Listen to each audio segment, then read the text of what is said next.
Okay, let's get into the video. We're gonna do. We could do this one first. Or let's do this. I'm bugging. Let's do this one first. In a world where illiteracy is running rampant, for example, everybody that's typing in this chat right now can't spell. And today we're gonna deep dive why that is. This is the generation that can't read by birth. Yo, please don't unsubscribe. I really need y'all. I'm so sorry, bro. Yo, okay, I'm sorry. Okay, let's get into it. Let's go. I know you might be looking at for me growing up, education was one of the most important things. Spell tantalizing, Stan. I mean, you spelled it right there. So like, it's like, you feel me? My parents would always push me to get the best grades I could. You can't get a job or be taken serious without a certain level of education. Right. But now, an alarming number of people can't read. I know you might be looking at me like I sound crazy, but yes, there are people out there who are way below the reading level that they should be at. Look, I'm not the greatest reader ever. Honestly, part of this video is low-key targeted at me. I'm definitely top 10 readers in this chat. I'm definitely top 10 readers in this chat. I'm not gonna lie. Like, I don't think there's 10 people in here who could read better than me. I'm not gonna lie. If you were to tell me to read... If anything, since you guys are like more likely in school, you're probably reading more often than I am. But do you hear how eloquently I'm able to speak when I'm talking without taking a pause or a stutter? That comes from having a broad knowledge of words inside of my mind at all times. Come on, bruh. Stop it. Stop it. That's my body, bro. I'm telling you, like, I'm really there. Independently for 15 minutes, there's no way I'd be 100% focused. This has definitely been a problem for kids in Gen Z and Gen Alpha, but it only seems to be getting worse. There's some kids that are below reading level, some kids that can't even read at all, and there's some adults that don't have proficient reading skills. And this was happening before Gen Z and Gen Alpha, of course, but the problem's only gotten worse. And recently, I've been seeing a lot of videos talking about this problem, so I figured I'd make a video about it. The first video talks about how 40% of fourth graders fall into this category where they are below basic reading skills that they need for their grade level. Fourth grader asked their teacher, "Why do I need to learn how to read if AI can read for me?" Right now, 40% of fourth graders can't read. 40%. No, that's sad. Wait, that's sad. Why do I need to read if AI can read for me? How much time does Allen Iverson got?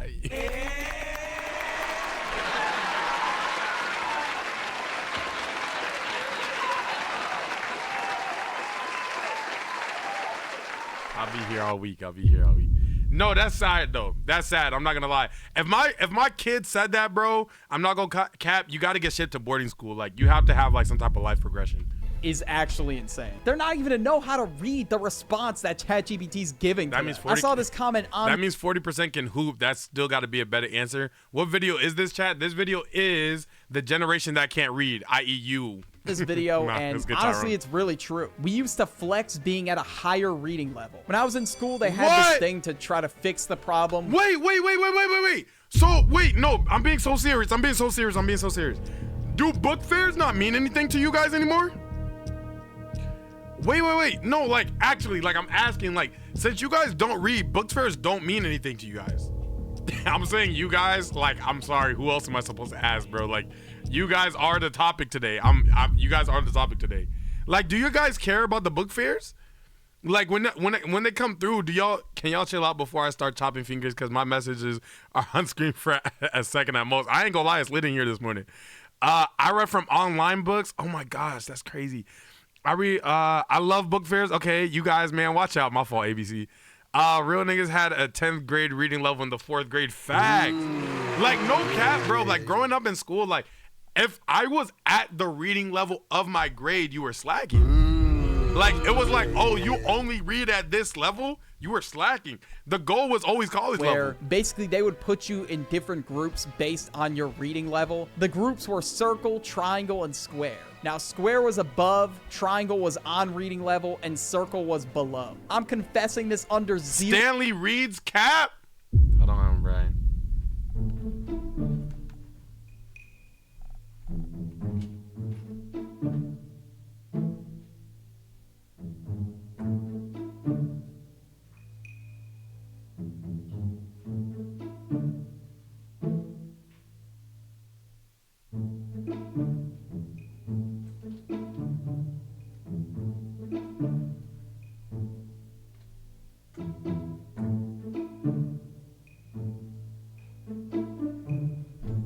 I'ma just put that right there. Not to flex on y'all or nothing.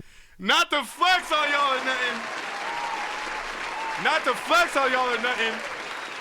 Not to flex on y'all or nothing, but know what you're speaking on before you speak on it, though. Know what you're speaking on before you speak on it, though. Know what you're speaking on before you speak on it, though. Like, you mean, like, not to flex on y'all or nothing, like, you mean? Bro, pressure, by the way. I was in the circle group, and I would get clowned for it sometimes, too. But you know what, man? It is what it is. Performative ad. If this is my that was rage bait. If this is my performance, you think I'm being performative with books and that's my performance? If I was being performative with books, do you think this is my performance? You don't think I could afford to perform more than this just a little bit? Just a little bit? I could go to a 50-cent bookstore and fill this whole thing up. You think this is my performance? Stop it. Stop it. Stop it. At least I was trying to learn how to read. I remember people would flex the fact that they were in the square group. And I actually talked to my teacher because I wanted to improve my reading skills and move up a group. So she gave me a bunch of reading packets to practice. And eventually, I went up a reading level. And to third grade me, this was the best day of my life. But the point of this... Name one book on that shelf. Shit. Wait, that's a good one. Wait. Fuck. Wait, no. No, it's because I'm on the spot. Oh. I mean, Diary of a Wimpy Kid's on there. Yeah. That's not the strongest one to start with, but Diary of the Wimpy Kid is OD on here. Let's see.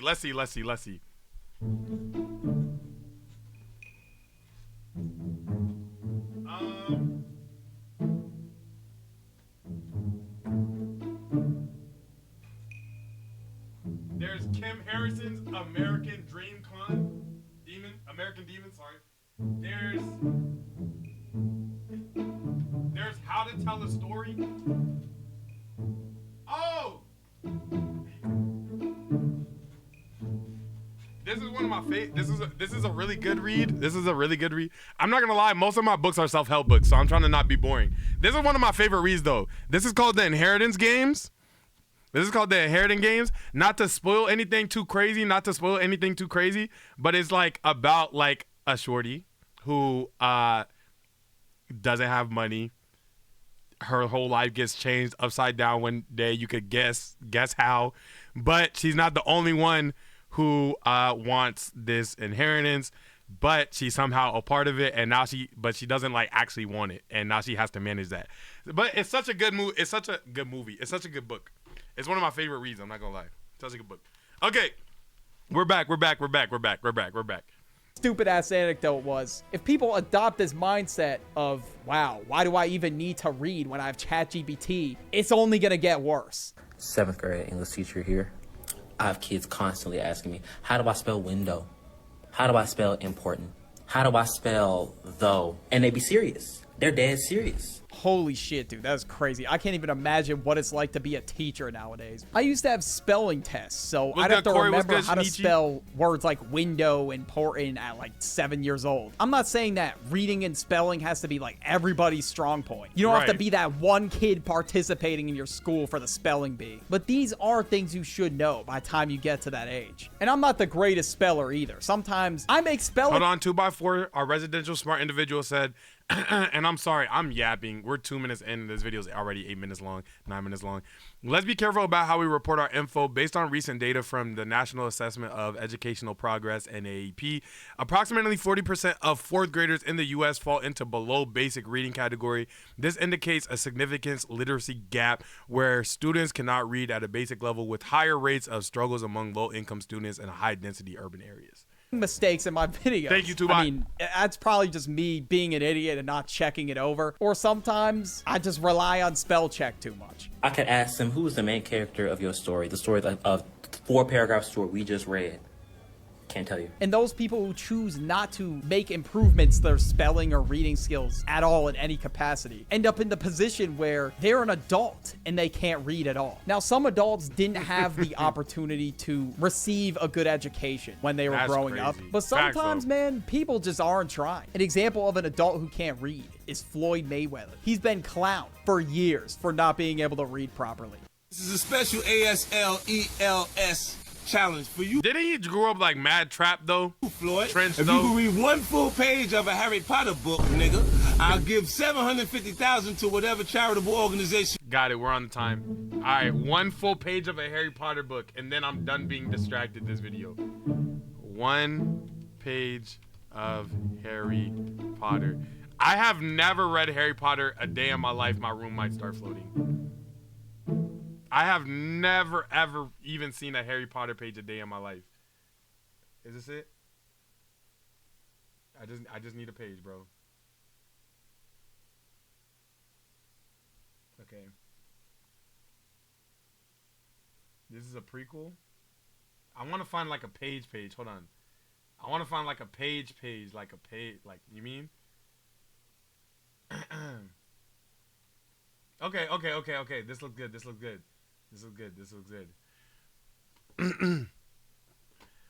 All right, chat. Throw the parlay up. Under 3 stutters or over 3 stutters? Throw the parlay up. Under 3 stutters or over 3 stutters? Throw the parlay up. I'm giving myself 3. I'm giving myself 3 because of the names. You got to understand the names. You feel me? The names is different. Stanley, I want to believe in you. We're here. Okay. 3, 2, 1. I'm locked. I'm laughing. Wait. I'm laughing. Wait. Okay. Over, but I wholeheartedly believe you could do it. Okay. I'm here. Okay. Chill. Relax, chat. Relax.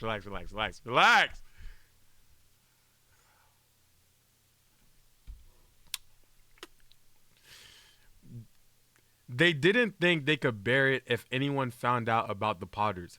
Mrs. Potter was Mrs. Dursley's sister, but they hadn't met for several years. In fact, Mrs. Dursley pretended she didn't have a sister because her sister and her good-for-nothing husband were as un-Dursleyish as it was possible to be. The Dursleys shuddered to think that the neighbors would say if the Potters arrived in the street. The Dursleys knew that the Potters had a small son too, but they had never seen him. This boy was another good reason for keeping the Potters away. They didn't want Dudley mixing with a child like that. When Mr. and Mrs. Dursley woke up on the dull gray Tuesday on Our Story Starts, there was nothing about the cloudy sky outside to suggest that the strange and mysterious things would soon be happening in all over the country. Mr. Dursley hummed as he picked out his most boring tie for work, and Mrs. Dursley gossiped away happily as she wrestled a screaming Dudley into his high chair. None of them noticed a large, tawny owl flutter past the window. At 8:30, Mr. Dursley picked up his briefcase, peeked Mr. Dursley on the neck, pecked Mr. Dursley on the, no, that's because the C looked like an E, chill. That's, chill, it's the screen, chill. Pecked Mr. Dursley on the cheek and tried to kiss Dudley goodbye, but missed because Dudley was now having a tantrum and throwing away his cereal at the walls. Little Tyke chorted, I've never seen that word, Mr. Dursley as he left the house. He got into his car and backed out of the number 4's drive. It was on the corner of the street that he noticed the first sign of something peculiar. A cat reading a map. For a second, Mr. Dursley didn't recognize what he had seen. Then he jerked his head around to look again. There was a tabby cat standing on the corner.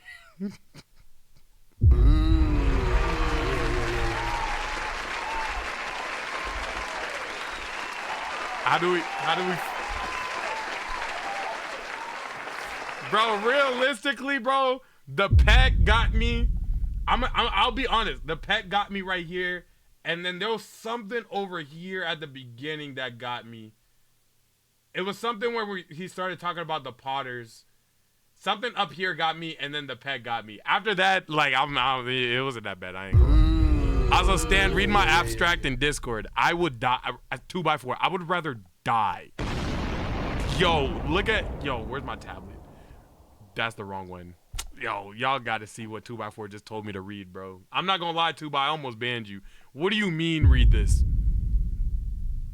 What did I do for you to hate me? What are you talking, bro? I would rather die, bro. I'm not gonna lie.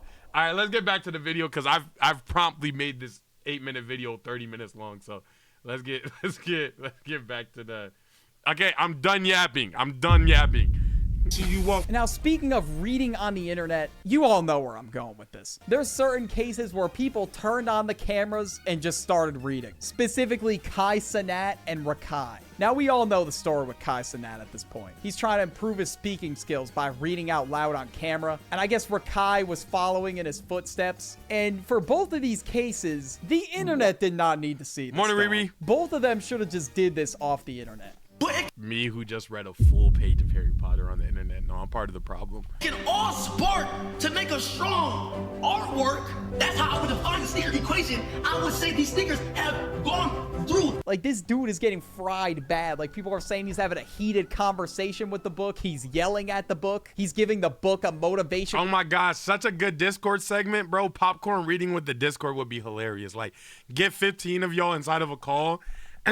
Get a book that we all like, you feel me? Like, send a book to all of y'all, and then like just randomly have people popcorn read in chat. That'd be so funny, bro. Speech. I mean, hey, I'll give them props for at least trying to develop better reading skills. But in my opinion, they should have just did this in their own time. I don't think, me personally, I would broadcast myself to millions of people reading. I didn't really like popcorn reading in class to begin with. So reading in front of millions of people, oh, I would definitely choke. And everybody would be frying me. And some people that are frying Kai and Rakai, they're just lying, bro. They're not exactly the greatest readers either. There was a video I saw on TikTok of this streamer who brought in his chat that was making fun of Kai Cenat to read the same book that he was, to see if they actually had good reading skills. And these dudes that got on the call, they couldn't even read it themselves without stuttering. You think you could read better than Kai Cenat, bro? This is the exact book he was reading. The 4-step pattern is the backbone of every habit, and your brain runs through these steps in the same order each time. First, there's the cue. The cue triggers your brain to entitate a behavior. Yeah, get the fuck out. What's up? You know what? But just because of that, I'm going to make an attempt to read. Queso Prince was good. A tropical blend of creamy coconut, juicy pineapple, and sweet vanilla. Okay, that promo was not slick, bro. Go to usecheeky.com and buy yourself some soap. Use code I just got swindled into an ad. People don't read in their free time. Whenever I read something, it's usually for college. I can't even remember the last time I read a book outside of college. I'm telling you, bro, it's so vibey. I know it sounds so performative because of the time that we're in, but take a book to a cafe, an outdoor sitting area in your city. I'm telling you, you will feel it. Like, one thing that I like, bro, like, for example, I don't have it now. It's not on my rack. Hold on. Hold on. No. Let me talk to y'all real quick, bruh.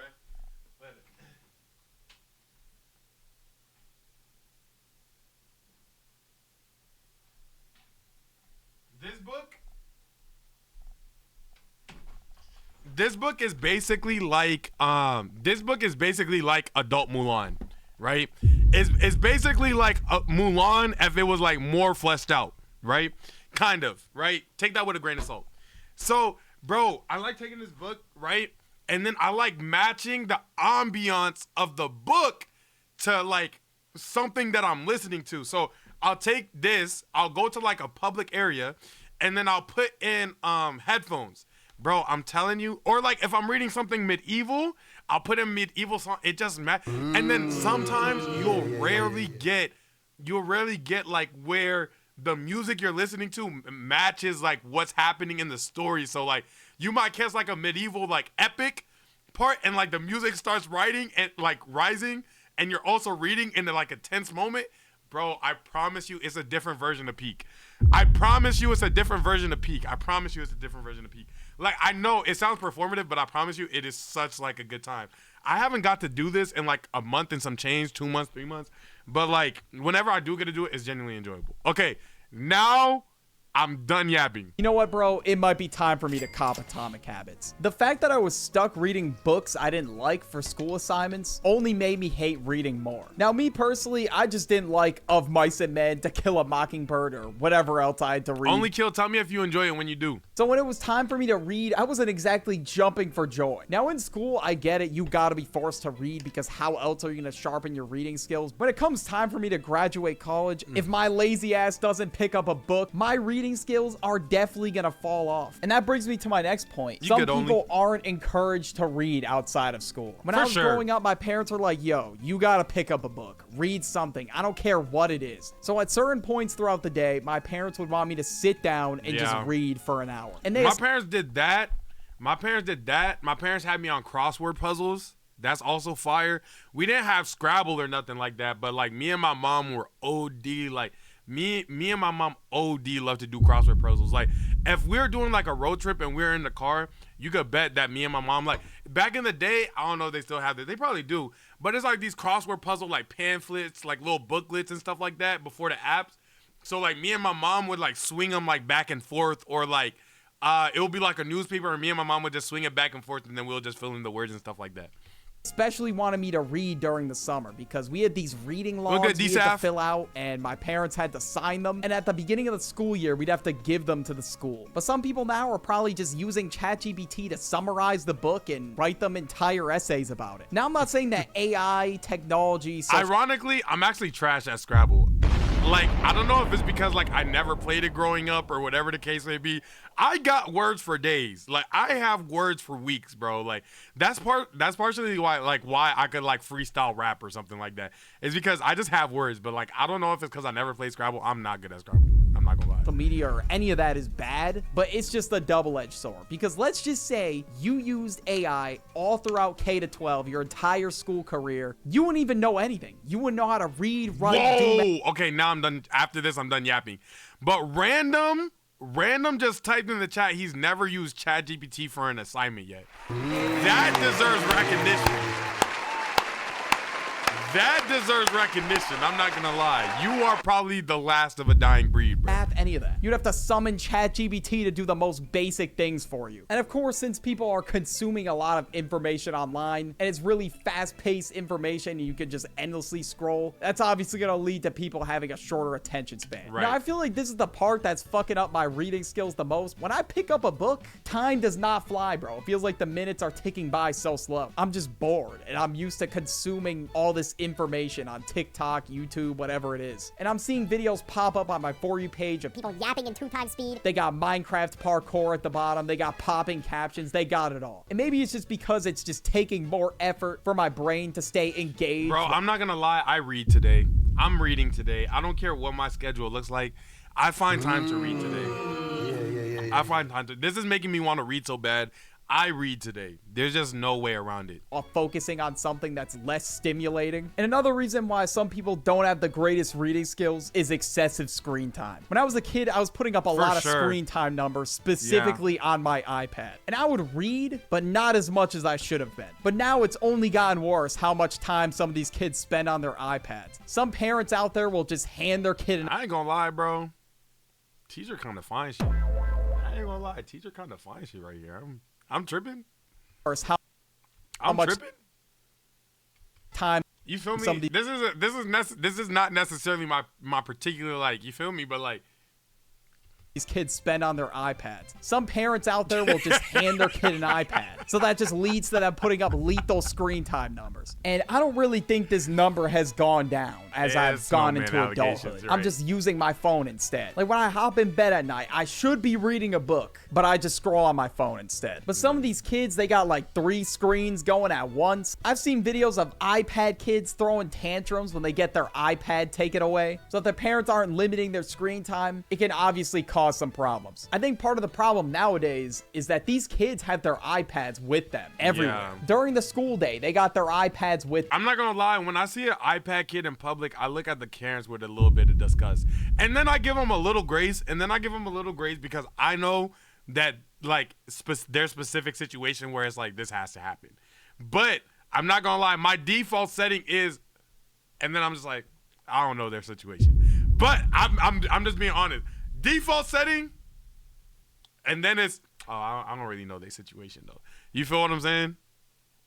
For school, everywhere. During the school day, they got their iPads with them, which they're supposed to be using for schoolwork. But of course, it has a lot of distractions on it, so you know how that goes. Right. And when you're a kid, there's going to be some people that don't realize the importance of learning basic reading skills. So instead, they're going to play Roblox during class. So the teacher pretty much has to fight for their attention the entire class. And now not only is excessive screen time to blame, but so is the school system. I feel like sometimes the schools will pass kids regardless if they're ready to move up a grade or not. So these kids that are just passed up grades regardless if they actually do well are going to be behind their entire school career. So if some kid was on some no David type of timing, he was a menace in class at all times and just got straight F's across the board, they would just pass him. They didn't care. Like, this dude really had to hit the books. But no, this kid continuously was able to move up grades. Yeah. And there's some schools out there where people can't receive a quality education. So they end up just being behind their entire time in school. And of course, the pandemic definitely had some impact too. Let's be honest with ourselves, guys. Half of us definitely weren't paying attention during online school. And that's me being generous. And I know for certain I wasn't. I was just playing games. I'm so glad I wasn't a part of the online school generation. Like, the vid happened like right after like I was said and done with everything, bro. I would be slow.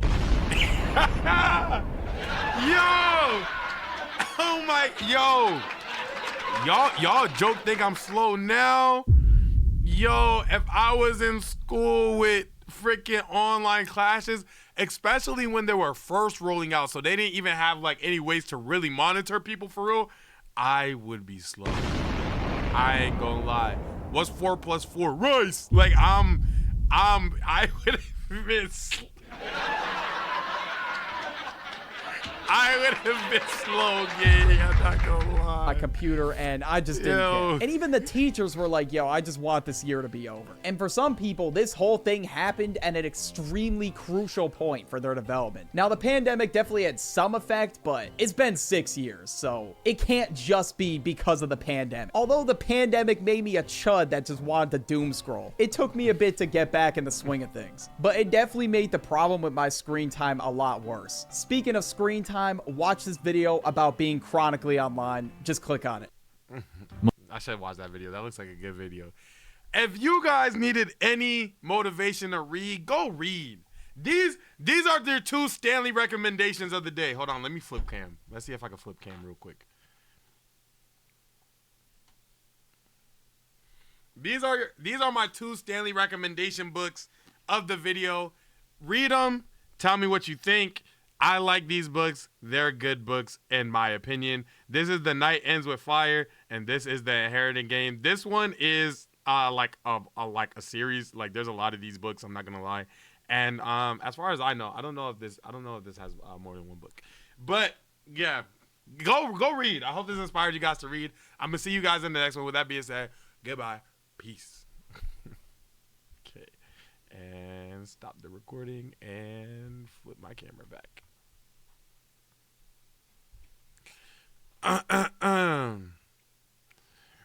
Okay, now daily math question. A square and a circle have the same perimeter. Which one has the greater area? Now daily math question. A square and a circle have the same perimeter. Which one has the greater area? Wouldn't they be the same?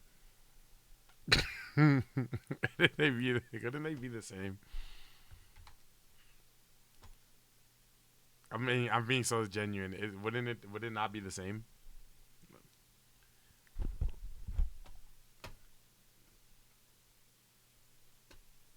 Come on, Tubai. The people are waiting. No? Damn. I don't know what the answer is. Did I X out of the video? For me growing up, education. Okay. Let's do it. It's circle?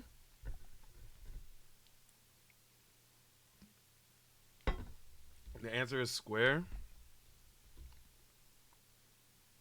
Math over, we back. Let us know the answer too, Bike. I'll only allow myself one guess. I was just gonna let myself be wrong. For a fixed perimeter, a circle always encloses more area than any other shape. It's a classic result tied to the can't pronounce that word principle. So even though they feel comparable, the circle wins. Hey, The more I know. I ain't gonna lie. I'm definitely gonna use that on a date or something to sound smarter. Like, yeah, you know, most people don't even understand that, like, if a square and a circle have the same perimeter, a circle is always gonna cover more area. Yeah, I don't know why people don't understand. It's actually a fallacy. Even though people, yeah, come on. You just gotta be able to add things to your bag like that. Like, you have to be able to add things to your bag like that. Like, you see how, like, I didn't know it, but you just own it like you know it, bro. That's how it works, bro. I'm not gonna lie, bro. It gives you range inside of a conversation. Oh my gosh, he's so intellectual. Basic geometry, by the way, she don't know that. Any girl I'm going for, she don't know that. No, I'm kidding. I'm kidding. Hopefully my shorty way smarter than me, gang. Okay. The American dream. Okay. There's war, there's famine, there's high prices, and OnlyFans. With that being said, we're in a conundrum. The American dream is dead. Millennials are obliterated. I haven't seen that word in a long time. This is by the Infographic Show. Welcome back to Stanley Live. Happy to have you. Let's get into it. Let's go. All right, tell me why everything sucks. Millennials are dying, literally.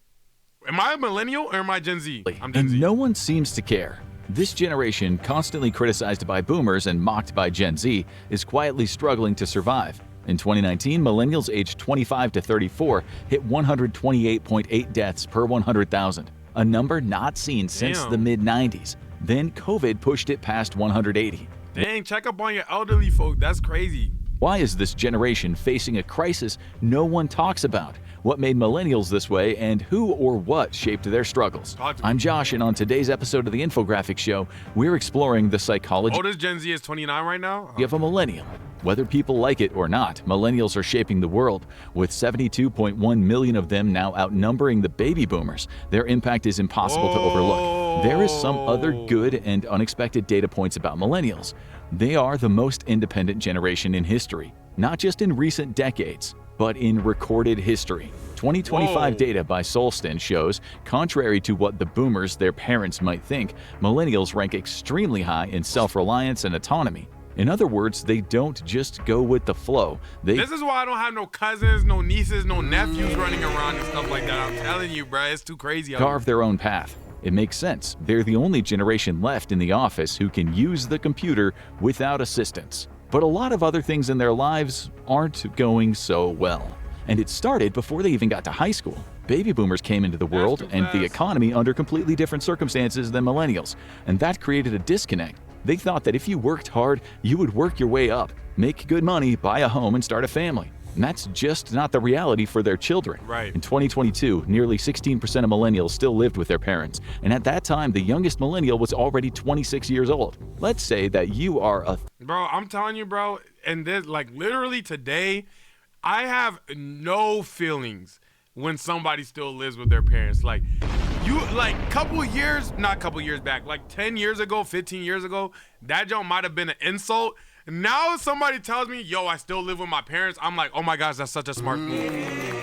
Like, I do not recommend moving out for the majority of people, gang. I'm not gonna lie. Like, the simple fact that I was able to move out when I was 19, bro, I'm like, yo, I was extremely blessed. Like, looking back at it. Now, it's somebody like, yo, he still live with his mom, da-da-da-da-da. I'm like, oh, this nigga might be financially stable.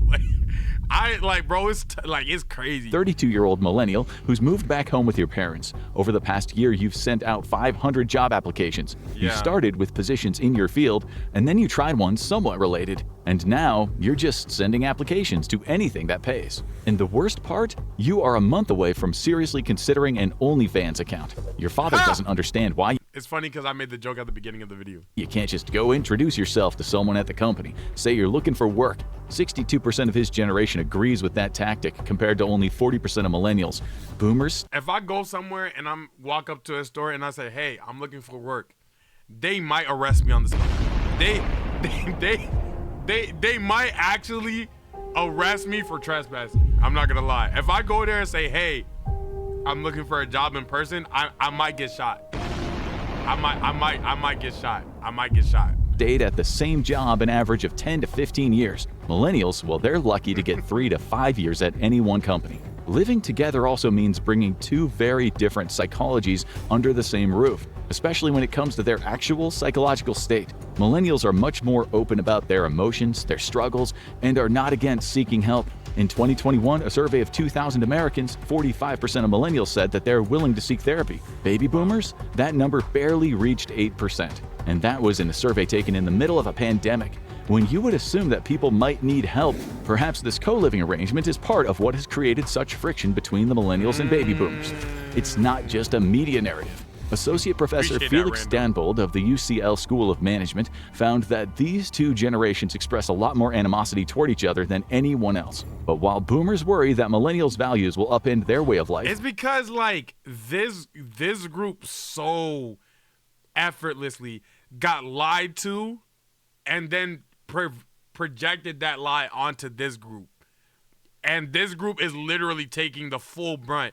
The thing is, like, half of this group got lied to, the other half knew the truth and abused the half that didn't understand anything, right? So there's like this group of people who like genuinely believe like, yo, do this, your life's gonna be good.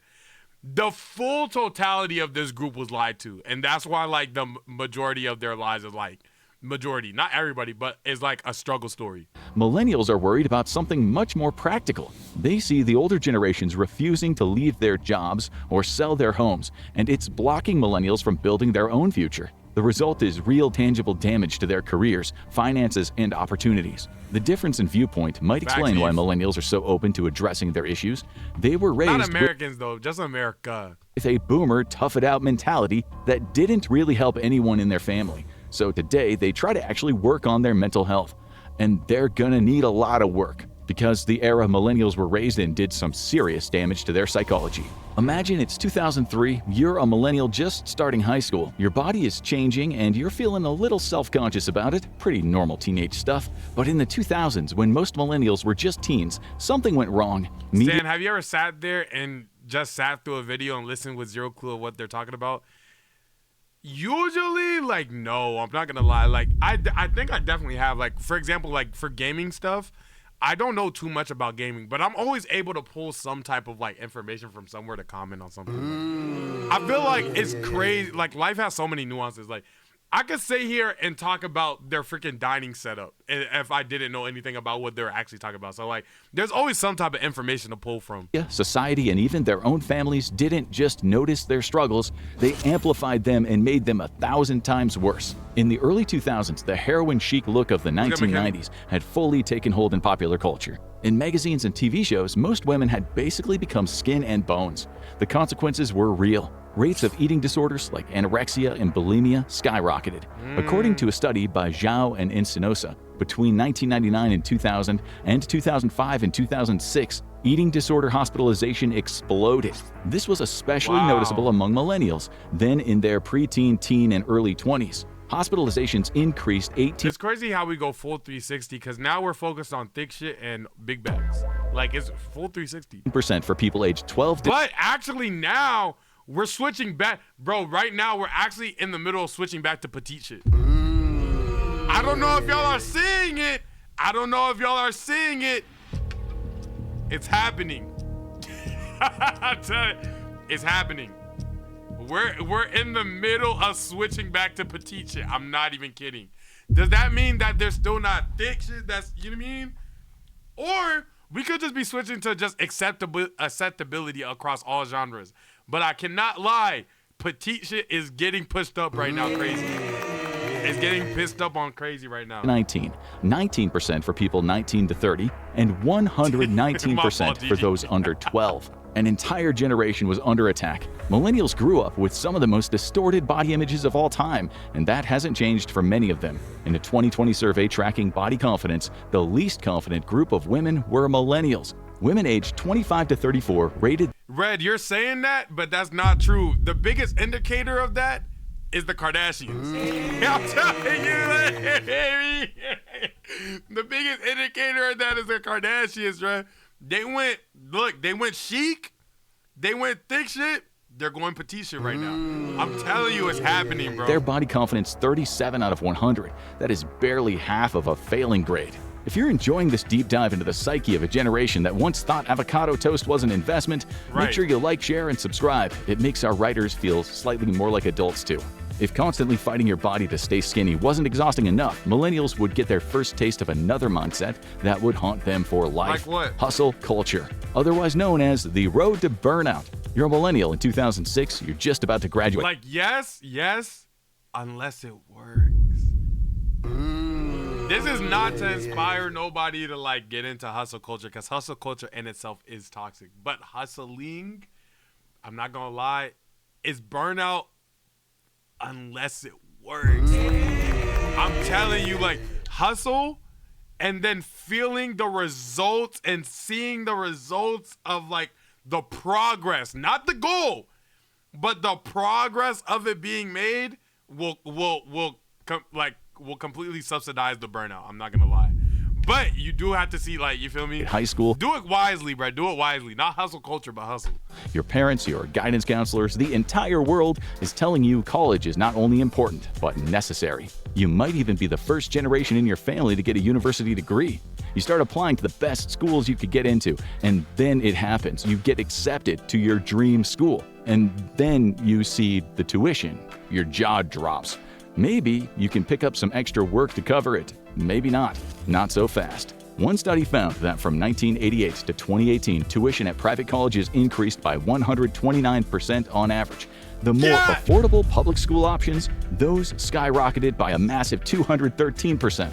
In the past, people could use the salary from a summer and/or part-time job to pay off their tuition costs. That wasn't really the case for most millennials by the time they got to college. Guess it's time for a loan. Now college tuition costs as much as a Rolls-Royce Spectre. Like me? That will in no way, shape, or form affect your future. And not all college tuitions, I'm being hyperbolic. After all, that degree is gonna get you a job making some serious money, right? Right? Not for most millennials. One study found that by the age of 35, 17% of baby boomers had followed a path through college to a prestigious and well-paying professional career like law or medicine. Right. At age 35, only 7.3% of millennials had done the same. That is less than half. So why aren't millennials making their way into high-paying careers, worsening their psychological load?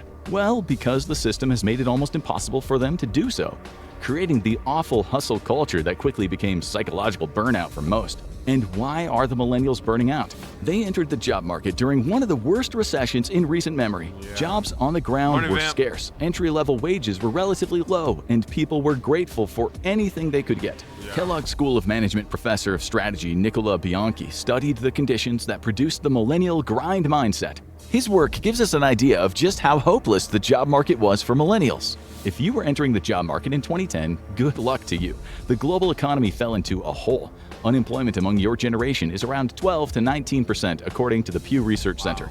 Even though you have a bachelor's degree in economics, you are paying thousands in loans every month, and all you can get is a job in retail. It pays the bills, sort of. After a couple of years, a position at a company that's actually related to your field opens up, and then boom, you get the job. Just grind for a few years and you can start moving up the ladder. But soon you'll notice that you're not moving anywhere at all, and neither are most of the people around you. Why? The recession and its after effects created a climate in which the boomer generation became more hesitant to retire from their senior positions. Moving up the ladder became more difficult than ever. The result was a mix of hopelessness and endless grinding. It is the defining struggle of the millennial generation. It also makes millennials more likely to change companies and careers. They're less optimistic about the perks of company loyalty and then, like, imagine all of this. Like, I know this is not what this video is about, but like, imagine all of this and then racism. It's like, damn, bro. Like, you feel me? I like, as much as I'm hearing it, I'm like, yo, this is a tough average struggle. Then add discrimination. Like, you feel me? It's like, fighting, y'all adding the good fight, bro. Corporate America in general. But they do work much longer and harder to try to make ends meet, and they make a better case for their own path forward. So contrary to popular belief, millennials aren't lazy and blowing all their money. They are overworked and poorer than other generations. Worker productivity has increased rapidly from the time of the boomers in the workforce to today. Between 1979 and 2021, average U.S. worker productivity increased 64.6%, but wages only went up 17.3%. And your 64-year-old coworker at the office is being paid way more than you. In fact, more than you'll probably ever make anytime soon. Between 1979 and 2018, the wage gap between workers over 55 and those under 35 increased by 61%. That's not just a U.S. phenomenon either. Bianchi's study found that after Italy raised its retirement age to 67 in 2011, things got worse for younger workers. Suddenly, all the rewards were going to senior workers. Everyone else struggled just to get by. Whoa. From 1985 to 2019. So wait, oh my gosh, that's over half. How does that work out? Because they didn't get a full double on their salary. But that's crazy. A 67% increase financially is crazy. The mean worker age in Italy increased by 19%. Over the same period, anyone over 55 also started making bank. 56-year-olds saw a 33% increase in wages, while 65-year-olds saw a 53% increase in wages. Wow. But those under That is 35, insane. their wages only went up by 14%. The difference in mean wages between older and younger workers almost doubled, increasing by 96%. No wonder millennials are ending up completely burned out and much sadder than their boomer coworkers.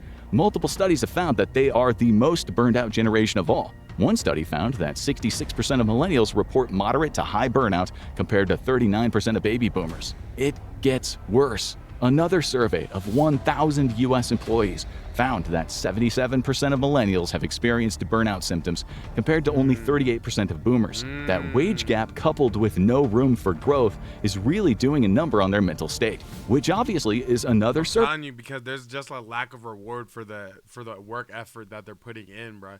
As soon as there's some reward or some merit to the work that they're putting in, I promise it subsidizes the burnout. And like, yeah, I will get burned out too if I put in like egregious amounts of work and my lifespan into something, and then I got paid nickels and dimes. You get what I'm saying? Like, that's just no way to live. Survey question, which found that only 47% of millennials rated their personal well-being as above average. 84% of boomers did the same. We would all be thrilled if our house values had quintupled, while we also got the highest raises by far right before retiring. Scientists aren't just guessing that finances are the main cause of millennial burnout and stress either.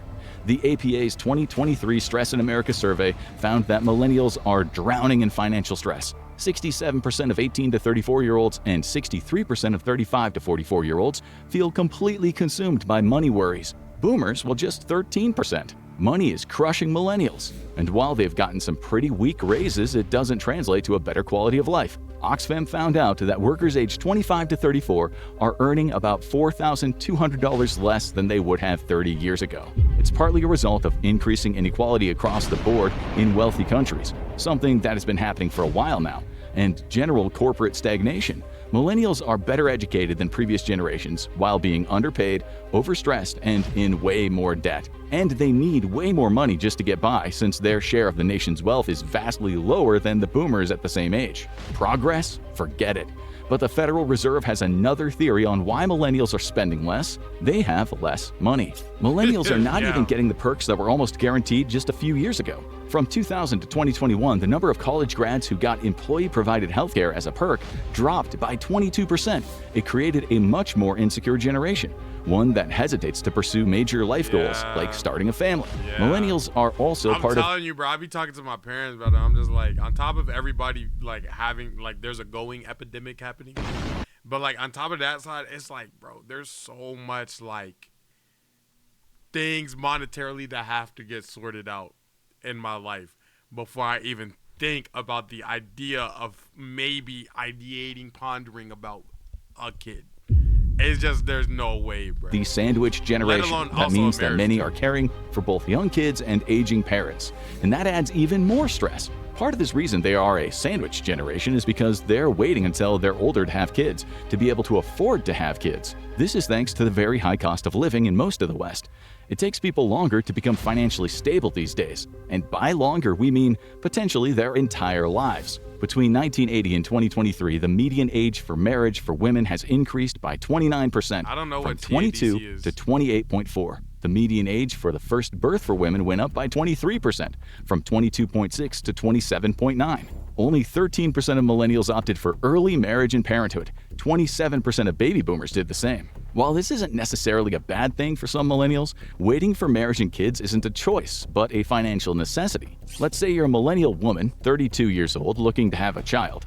You know that you'll have to go back to work pretty soon after giving birth, as your office doesn't offer much maternity leave, and it's not like you can easily hop into another job in this economy. So you try to figure out the cost of child. Like, I know somebody whose family member passed away while they were working, and the job was like, yo, if you don't come back in a week, you're fired. Yeah. Or was it 2 weeks? It was either a week or 2 weeks, and I was like, no. And I know there's whatchamacallit, I don't even remember what it's called, bruh. Childcare, and you start calling daycare centers in your area. You come up with an average based on all the quotes you've heard, $2,500 a month. The cost of childcare has increased 220% since 1990, and it's not even completely reliable. The 2023 Kids Count report found that more than half of working parents have had to get to work late or leave early in the last 3 months because of issues with childcare. Even worse, 23% of those parents report being fired for those issues. You look back over the budget sheets realizing not only can you not afford childcare, you might end up losing your job because of it. That's not even taking into account all of the... When you lose your job because of it, you could also end up losing your child because of it. It's so crazy, bro. The new clothes, cribs, bottles, and diapers you'll have to purchase. Baby Center found that the first year of baby-related costs comes out to around $20,400 for parents. That doesn't include giving birth or daycare for the most part. The costs of raising a baby can eat up to 22% of household income. Care.com found that the average parent can give up to 29% of their savings for childcare costs. To put that into perspective, the U.S. Department of Health and Human Services recommends families should be spending no more than 7% of their household income on childcare. Because of those extreme costs, half of moms have changed their family plans. A quarter of potential moms have decided to have fewer children. Extreme costs have influenced... And I really do think, like, having an active parent there during, like, a child's infant times is so important.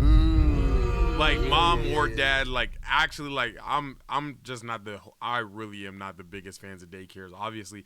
Like, I know that people need them, you know what I'm saying? Because, like, what the video is portraying right here, like, people have to get back to work.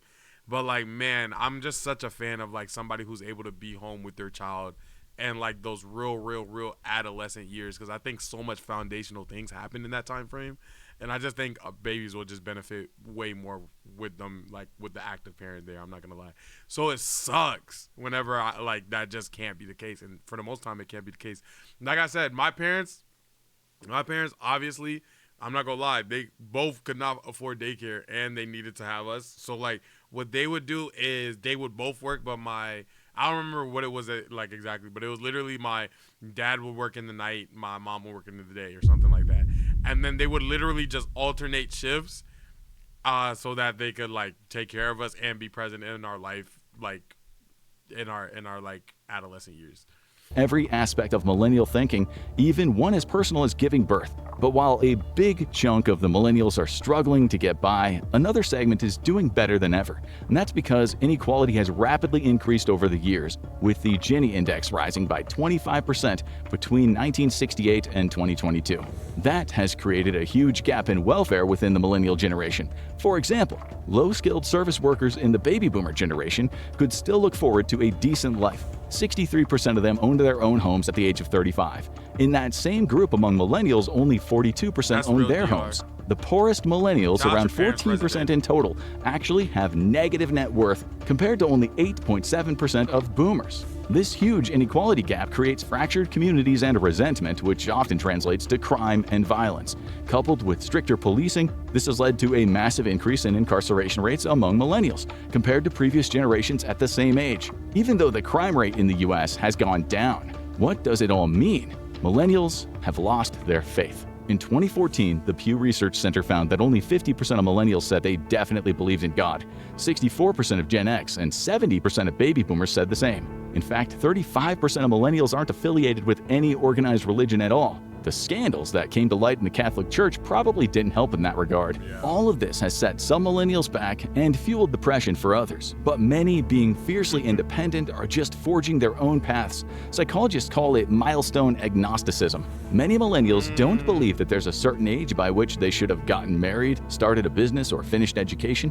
People are getting married in... We all just gotta get it at our own, bruh. Facts. Like, I'm not gonna lie, bro. Everything's too shaky to say, yeah, you should have done it by here, you should have done it by... We just trying to get there in general. We're just trying to get there in general, bro. Their 40s. They're going back to school in their 30s, or completely changing career paths at multiple points throughout their lives. And this doesn't scare them as much as it might scare other generations. That might be because millennials came of age. How long the stream gonna be? I have 4 videos left, and they're like all 30 minutes, so like... Who knows, 4 hours, 3 hours? During terrorist attacks, international recessions, and one of the worst job markets in recent history. So there is nothing this world could throw at them that they haven't seen some form of.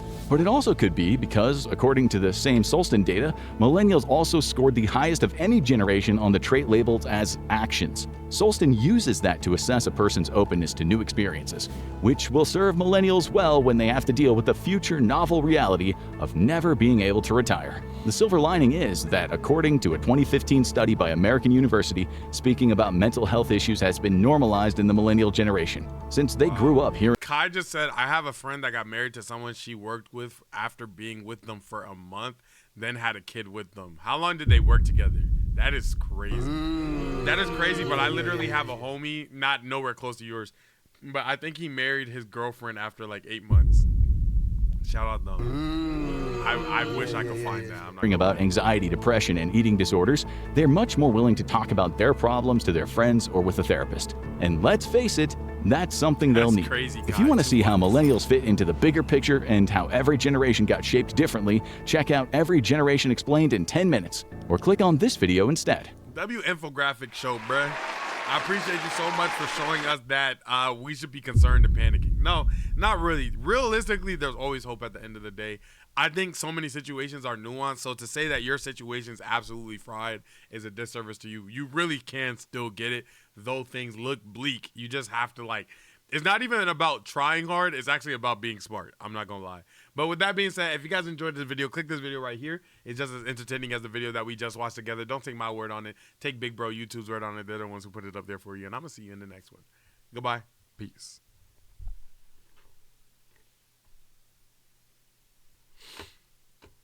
Okay. Bow, bow.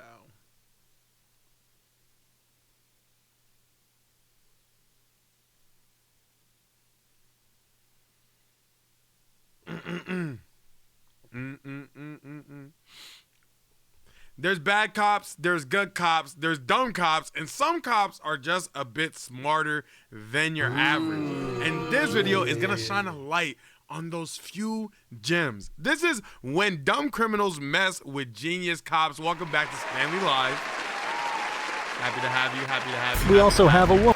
Let's get into it, Lego.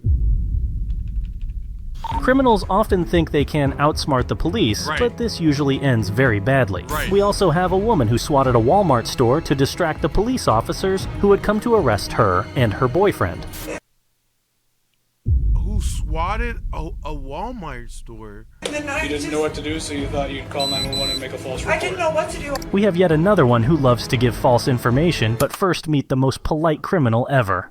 The police stopped this young man because he didn't have a rear license plate in a visible place. He started acting strangely, which aroused the suspicions. But the young man was a top-notch liar, so even the police officers weren't sure whether he was lying or telling the truth. Dang, how did he get caught? Hey, bud, where's your plate at? Oh. It's in the window. Oh, it's all the way down. That's why you put me over? Yeah. I'm so sorry. I didn't see the plate. I'm so sorry. Whose plate? Mine. I just bought this car. Okay. I gotta get it up there. Do me a favor, just pull up a little bit. My bad. Okay. You just bought it from the dealership? Yeah. Oh, okay. That's good. I just didn't want you blocking the entrance there. Do you have a license with you? Yeah, I do. Okay. Do you have any paperwork saying you just bought it or anything? It might be at home, because I've been at home a lot. Do you remember what dealership you got it from? Oh, yeah. It's on the plate. Yeah, I mean, oh. A&E Auto? Yeah. Okay. Did they give you that plate, or? Dang, wait, I can't. I'm trying to figure out how he's lying. Did he steal the car? Yeah. If he stole the car and he has all this in his memory tag, it's crazy. I'm not Why'd gonna they give lie. it to you? They gave me 45 days. So instead of giving you a temp tag, they gave you that? Yeah. Okay, they're not supposed to do that. But I'm not gonna Yeah, that's what I'm gonna say. They're OD not supposed to do that. penalize you for something Thank that you. I they may not have done. gotta pick up my wife from the airport. Okay. You have a license? Yeah, I got a license right here. Yeah, they're supposed to give you a temp tag, not a dealer plate. Dealer plate are only for employees. Okay. So, but like I said, I'm not going to penalize you for that. Thank you, sir. All right, well, give me a minute. We'll get you on your way. How's that? Right. Dang, what happened? Yo, he OD almost got away with this. I'm not gonna lie, this looks like such a regular traffic stop. Dealer plate for me. It's Series 005. Okay.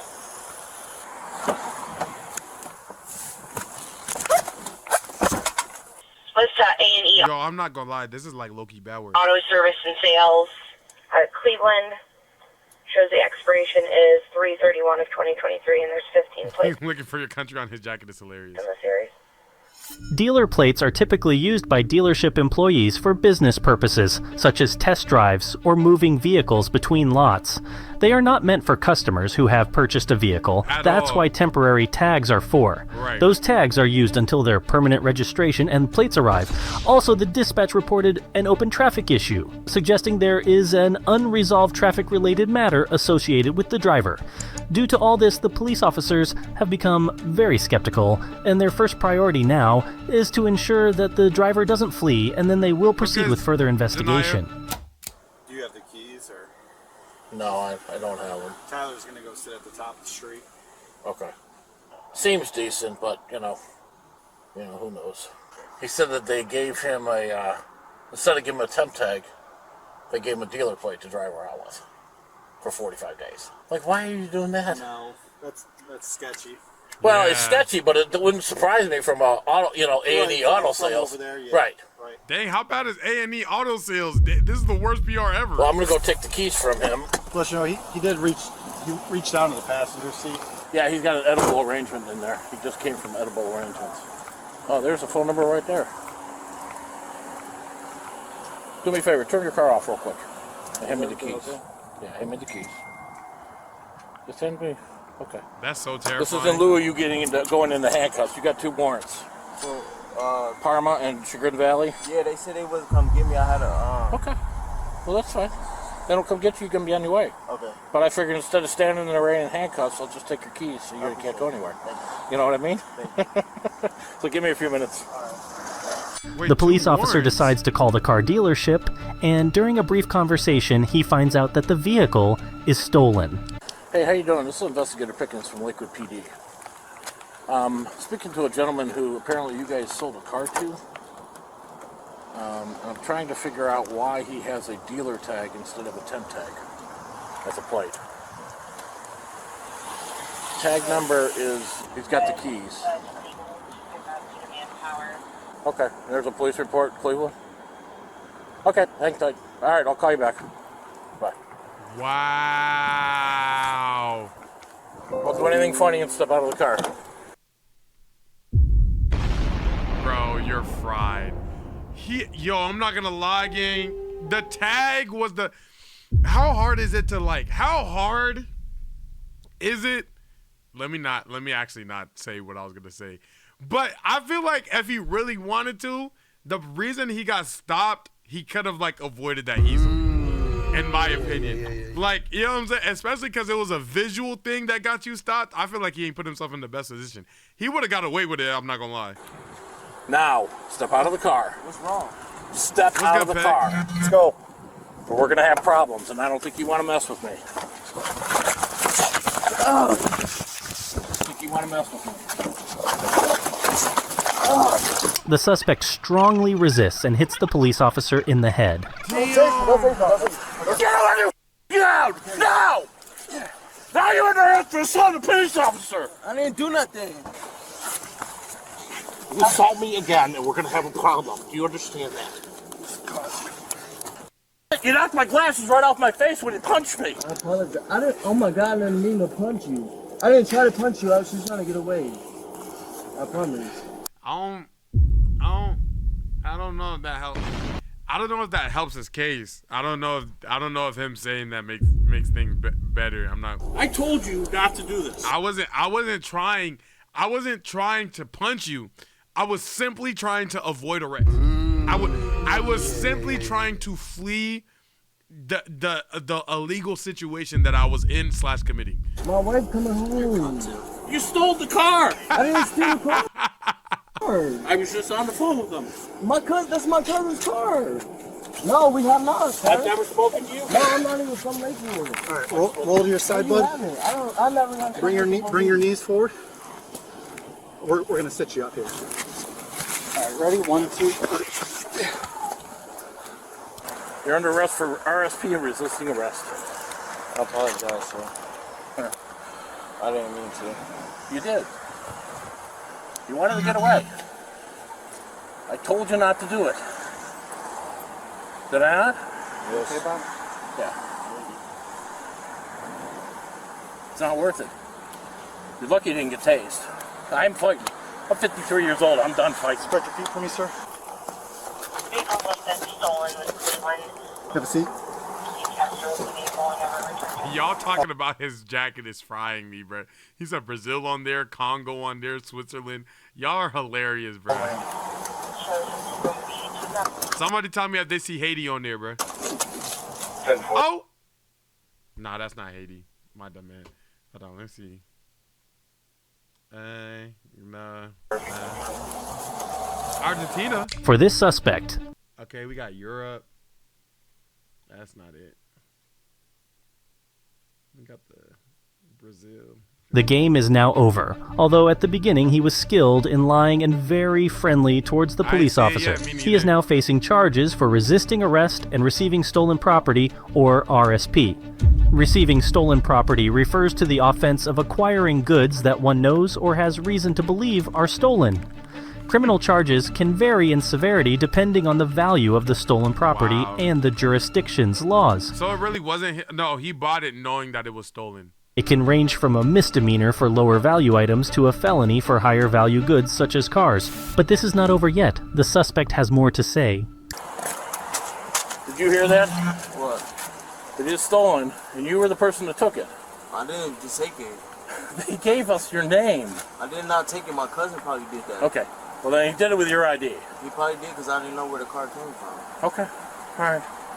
Am I going to get in trouble for that? Yeah, you're driving it, right? Okay. So if he did it, then you need to complain to him. This is also another good story of, like, be careful whose car you get in. Like, even if you're, like, a driver or passenger, but, like, when I was, like, growing up, like, high school or whatever, my parents would tell me, like, yo, be careful whose car you get in, because, like, if that person gets in trouble, more than likely, it's not that it is your fault, but it's, like, more than likely they're going to include you in whatever's happening. Like, I know this is a bit of a different situation, but generally, if you're getting in the car with somebody, gang, be careful with that car that you get in, because you can be associated depending, and you don't even want to go through the process of none of it. Even if you are found not guilty of whatever, by the end of it, you still don't want that trauma in your life. Be careful with people's car you get in, bro. Because they gave us your name, but...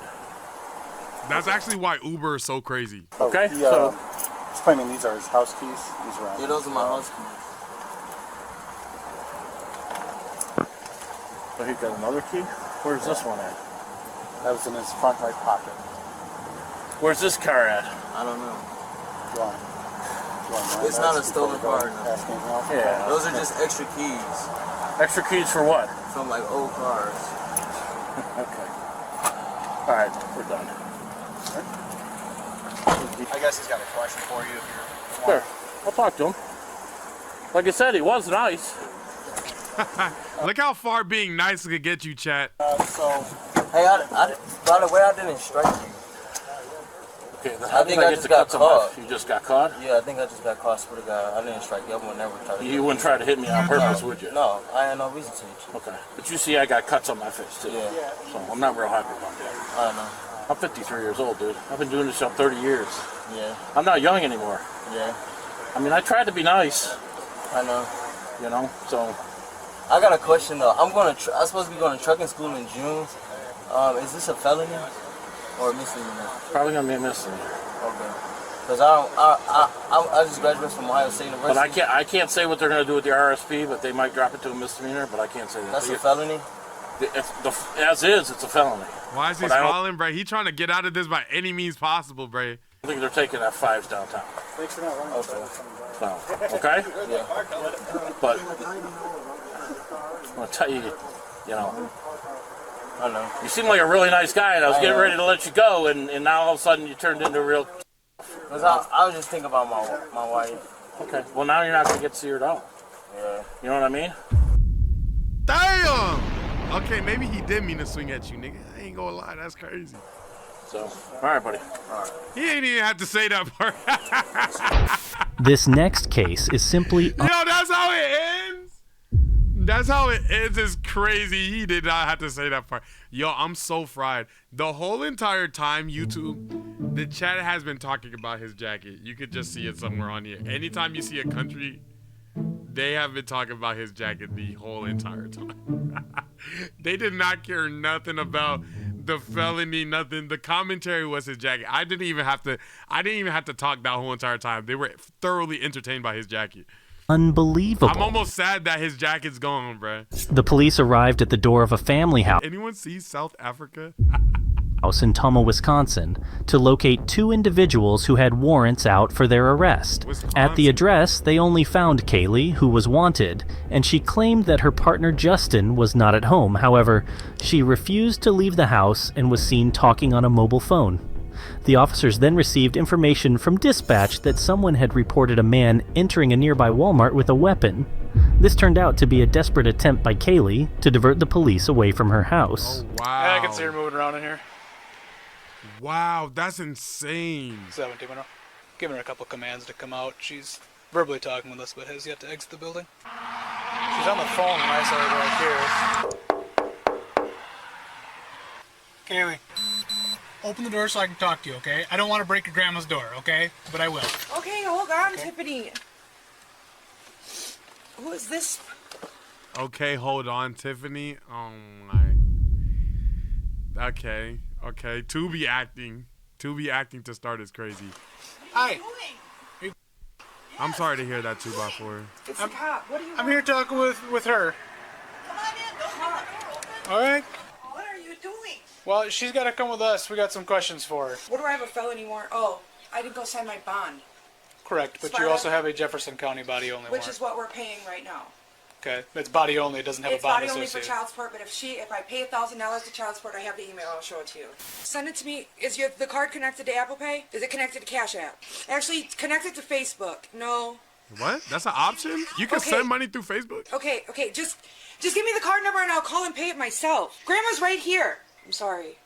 I've been trying to handle this. I forgot about my bond completely. I just talked to my lawyer this morning. I didn't know Justin had a warrant.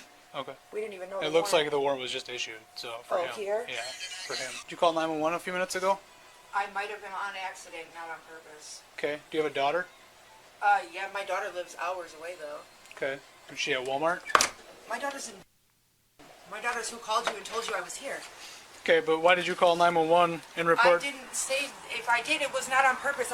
You've seen me on the phone in here calling people. I didn't see you on the phone. I was standing outside. Oh no. You definitely saw her on the phone. I was trying to get a hold of her. I was calling a million different people. What? Yo, why is this video in like I don't have glasses quality? Like, why am I looking at a whole bunch of blurs right now? Why is her identity being so protected? Like the inside of this home, are they not allowed to be in here? Like literally, I feel like you know what I mean? Is this what not having 20/20 vision is like? Our dispatch center received a 911 call stating that for privacy, she received a phone call from her daughter who was at Toma Walmart. Let's get back outside. And said that there was a man that walked into Walmart with a gun. I have no idea. What? I have no idea. This is getting ridiculous. No. Okay, you can say no all you want, but that number that keeps popping up on your phone is my dispatcher calling you. I was wondering who the number was. Yeah, that's the number that called because you called from this number. Okay, can we go talk in the kitchen for a second? So listen to me for a second. Okay. No, she's fried. She's fried. She's fried and she's bad at lying. At least the last guy was type good at lying. The last guy was so good at lying that I'm not even 100% sure with like what all the crimes he did were in the last one. She's just bad. She's just bad at this. I'm not gonna lie. Phone down. I want you She's to panicking. listen and pay attention. Okay. Kaylee claims she did not make a false report to the police, even though dispatch called her number several times and she persistently declined the calls in front of the officer. If you're curious about the call itself... Nigga, like, you couldn't put it on D&D? Airplane mode? You mean, like, come on, bro. It went like this. 911, what's the location of your emergency? I just got a call from my daughter. She's at the Walmart in town. She said there's someone in there with a gun. Okay. And that's so crazy to lie about. Oh my gosh, that's so crazy to lie about. That's so crazy to lie about. What's he doing with the gun? She doesn't know. She freaked out and ran in the bathroom and locked the door. Did she get a description of him? He said he was a white guy, short, blonde hair, black pants. Okay. And how did she know? How did she see that? I don't know. I don't know. She just called me. Okay, hold on 1 second. Okay, and how did you describe? This is so, like, I'm so disgusted to hear this, bro. Faking the identities of what could have ended up as a mass shooting is so disgusting. You feel me? That's not, like, this is, like, it's actually unbelievably cringe. I don't know if I've ever cringed to the point where I've actually, like, had to do this unironically. Like, I actually have to do this right now because I can't believe what I'm actually hearing. She said he was short and white. She said blonde hair, glasses, and black pants. Can you get the information from the daughter and find out if... Now, back to Kaylee. Okay. While we were here, you were inside and refusing to come out. Yes. Okay. You were allegedly making phone calls. Okay. Which I have. Why did you call 911 and report that somebody was at Walmart with a gun? This is so bad because she's so trapped in her lie. Like, she doesn't, like, she's so trapped in her lie. Like, she don't have nothing. Like, I'm watching somebody in a corner. You know when you're watching somebody box and, like, they're just, like, in the corner of the ring and you're like, dang, this person dead ass has nothing. Like, they're just going to get, like, completely, like, obliterated in this corner. That's what watching her is like. Like, she has nothing right now. She's literally in the corner and she's about to get obliterated, bro. Well, I was told that, but I was in a hurry. I didn't even do it. To be honest with you, I've had about 5 minutes of a blackout since you guys have been here. I remember nothing. Okay. So back up. If I did, let's back up to when we knocked on the door and made contact with you. I was on the phone with Justin. The police were here and we were going to come in to arrest you. Yep, I was on the phone with Justin. Why did you call 911 and report that your daughter called you to report that there was a man at the Toma Walmart with a gun? Facts random. Okay. Do you know that that's a crime and that's called swatting? No, I did not know. Yeah, that's something that to elicit a large police response to a location. I assume you probably did that believing that we were going to take off. No, and we were just going to... Mind you, like, this happens, like, not every day, but this happens often to streamers. To be honest with you, I have a lot of... And she put, like, mad people's lives in danger at that Walmart.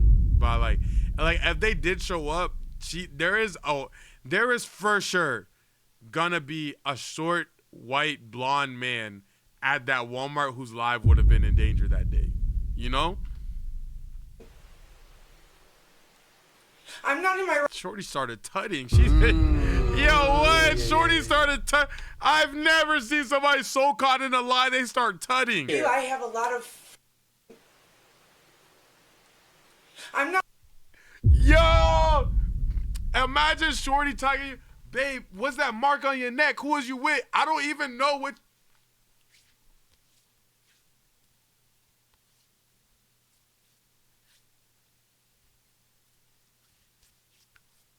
Shadow clone. Like, bro, I've never seen somebody get that caught in lying. Am I right? Okay. I'm just freaking out. My grandma can't be here by herself. I didn't know what to do. And then You didn't know what to do, so you thought you'd call 911 and make a false report. I didn't know what to do. I called 911 and I was going to say something, and then I was talking to my daughter on the houseboat and she starts screaming. Hands behind your back. I don't even know what he's chatting about anymore. Hands behind your back. Screaming at me. Where's the house phone? In my room. Well, it was in my room. It's in the living room now. There's one right here, too. Okay. Does that show the recent calls? No, it doesn't do anything. That phone sucks. I'm more concerned with the fact I'm sorry. I don't even know Listen, what... I'm more concerned with the fact that you niggas be throwing that sorry around, bro. called 911 Yes, and I'm to an report idiot. that somebody was at Walmart with a gun. Okay? That elicits, 1, a large amount of resources to respond to a place. 2, it's a false police report, okay? Yes. You're inciting panic, Yes. okay? And 3, it's a crime. I'm sorry, I don't even remember doing it. I don't even remember I'm sorry. Hey, babe, I went out. I got so drunk. My friend said I cheated on you. I don't even remember doing it, though.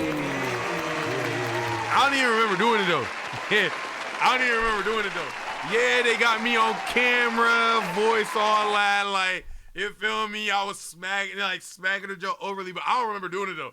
You feel me? Like that saves anything. I wish I could tell you I remember doing it, and I don't. Hey, man, that doesn't change nothing. Remember dialing 911 and then talking to a I dispatcher? have it on my call log. This is my boyfriend. Is that Justin? Yeah. Okay. So 125, you talk for 4 minutes? Yep. Okay, so go back. And then at 1:30. She ain't delete the call logs or nothing. Yo, shorty not moving tech. So 5 minutes later, a full Right 5 as soon minutes. as I got off the phone? As soon as you got off the phone, you made a 1-minute phone call to him. Swatting is a deceptive call to emergency services, typically to report a serious incident such as a hostage situation, shooting, or other violent crime, with the aim of provoking a large-scale response from law enforcement, usually a SWAT team. Depending on the jurisdiction and the severity of the incident, swatting can result even in significant prison sentences, so Kaylee, that was a very dumb Swatting move. is weird While facts. reviewing the call history, the officer noticed that Kaylee had called Justin several times while the police were at the door. Additionally, she repeatedly glanced towards a shed in the yard, leading the officers to decide to check if Justin might be hiding there. Oh my gosh, you couldn't even keep your eyes? Yo, she sucks. You couldn't even keep your eyes, hold your eyes, bro. That's like rule 1. That's like when they're acting and they tell you to not look at the camera. And then you're just gonna look at the shit? Come on, bro. You suck, bro. I would have been so hot if I was Justin. Is Justin in the garage? No, Justin's not here. Positive? Because I'm positive. he gave us permission to check the Yeah, property. you can check the garage. He's not here. Yeah. I was watching that call on the way over, too. Imagine being Justin and hearing this lock jiggle right now. That back shed doesn't open. Well, can you follow me outside so I can smoke that short at least? No, we're gonna sit right here until they get back in.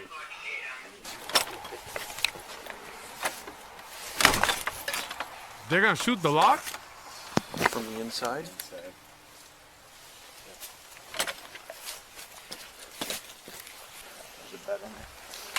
10-4, just so you're aware, we are at the garden shed in the back, and it is locked from the inside. So he's in that back shed?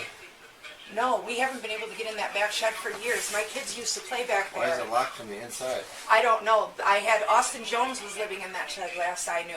Is anyone in there now? No, nobody's been in there. I kicked Austin out when he robbed my neighbor's house.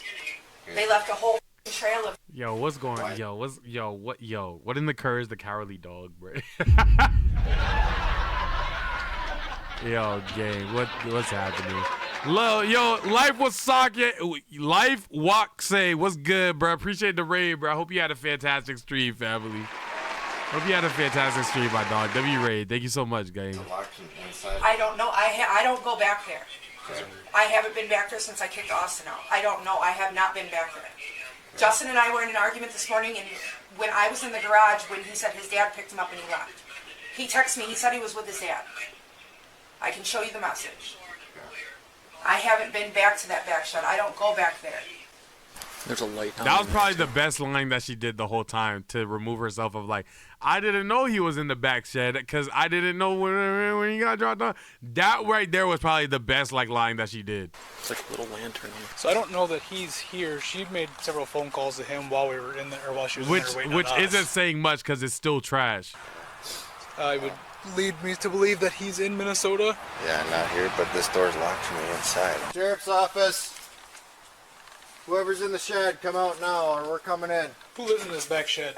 Austin Jones was the last one back there. Austin Jones. Is he currently back there right now? Because the door's locked from the inside. I have no idea if he's back there now. He was supposed to come Austin this morning. Jones. We've got a shed back here that's locked from the inside, and the property owner gave us permission to clear all of the buildings. All right, we're going to make entry in this back garage with permission from the property owner.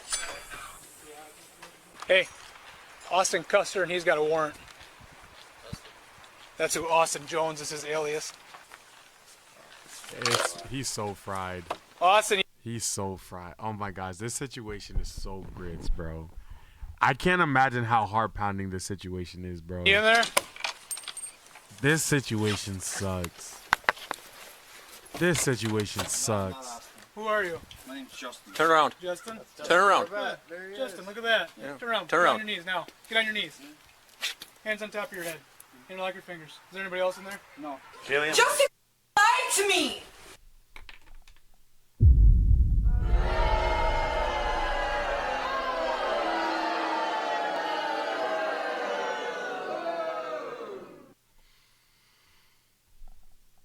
Yeah, bro. We finna get you in the next Tubi movie, man. We finna get you in the next Tubi movie. You ain't even gotta audition. This right here gonna be your audition tape. You ain't gotta audition, man. Justin! Anybody else in here with you? He told me he left! Is that true? I'm just trying to make it to my mom's funeral tomorrow. Well, man. And I was I understand that. going to turn myself in. I was trying to make it to Minnesota to my mom's funeral tomorrow. She knew you were here and didn't leave. She's just covering for you. I understand that. So right now I'm just And going to put now your phone he on the snitched table. I'm on. going to stand. Now he snitched on her. Y'all are the worst Bonnie and Clyde I've ever seen. Y'all are the worst Bonnie and Clyde I've ever seen, bro. Y'all are the worst Bonnie and Clyde I've ever seen. Up. Okay, walk over to me, face the window, and then have your hands behind your back. Yeah, back to this busy. We'll just go like that. I'll bring a sweater. Probably would have if you had been Grandma, I have to go, Grandma. I have to go until Jefferson clears my warrant. It was paid. I showed him, I paid it and everything. Justin was hiding in the back shed. He was back there now? Yeah. You can ask my grandma. We were fighting this morning. He told me he left. I have the text. Yo, Watch out. I'm not used to. Watch out, Grandma. Watch out, Grandma. Don't get affiliated. You could get the cut too, Graham. I don't care how good that banana pudding is, Graham. You could get the cut too. Wetting other people's noses. Well, Grandma, I got snot hanging from my face. There's some hanging from my hands. Can you help me? I got snot hanging from my face. After this mess, Kylie was charged with felony counts of bail jumping and swatting false reporting of an emergency. She was also charged with misdemeanor counts of obstructing an officer, bail jumping, and false emergency 911 call. In this latest case, the suspect thought she could outsmart the police officer by giving him false information, but her plan backfired in the worst possible way. She got into a conflict with another woman in traffic, which led to the police being called. The officer first questioned the suspect, and she had the following to say. What did you follow me for? Hey, what did you follow me for? Miss. Listen, Just I'm trying to talk get to this. me. Hey, talk to me, okay? We just got a call about you. I'm here to figure this out. Miss, wait in your car for me, okay? Please let her wait in the car, please. All right. So, what's going on today? I don't like his fingers, bro. He got some ugly fingers, bro. I'm not even a pay attention to finger nigga, but this is an ugly hand right here, man. This is a bad hand right here. This is bad hands. No cap. We got a call about you driving recklessly and almost hitting her. That's what our No, call what was happened about. was I'm trying to come through traffic. I just don't like the way his shit been. Okay, now I'm hating. Big, right? Okay. Where's your She car? kept brake checking me right there at the end. She kept brake checking me, right? Anyone else in the car? Or was it just It was you? gonna leave. It was just me. She kept brake checking me. I almost hit her car, so I had to swerve around before I Okay, hit which someone way else. were you going? I was coming this way. I'm trying to get lunch. I'm at work right now, officer. Okay, look, you understand that right now traffic's pretty crazy. All right, on my way here, all right, I had to hit the brakes about 10 different times due to the traffic. My fault, okay? ABC. But that's my only vehicle. Okay, I should've she was been slamming with- on the brakes, and then See, what D-Saf? happened after that? I had to go around her before I hit her. Okay. Dang, hold on. They got the blue stripe on the whip. That's kind of hard. I ain't gonna lie. What county is this? I mean, you understand, you understand that right now, traffic is insane. You gotta understand people are driving slow. Do you have your ID on you? No, I do not. Okay. Swerve. I just literally said I'm at work. Okay. What's your name? Renee. How'd you spell your first name? R-E-N-E-E. What's good, Hashino? And middle? Hashino? Middle? Yeah, your middle name. Shay. How'd you spell it? S-H-A-Y. Young. Young? Y-O-U-N-G? What's your date of birth? But right, and what's a good phone number for you? Me because that's harassment. Well, she's reporting that you were driving recklessly and you almost hit her car. Okay? It wouldn't have happened if she didn't stop while traffic was still going. If she didn't stop her car, I wouldn't have almost hit her car. I'm trying to get my lunch and go. I'm not gonna lie, I got several homegirls and homeboys who drive just like this. Them niggas is about to get packed up. I gotta hit them up and tell them to calm down. You telling me is this easy to get them packed up? Nah, hold on. I gotta hit them and be like, yo, y'all gotta drive safer, bro. Back to the home.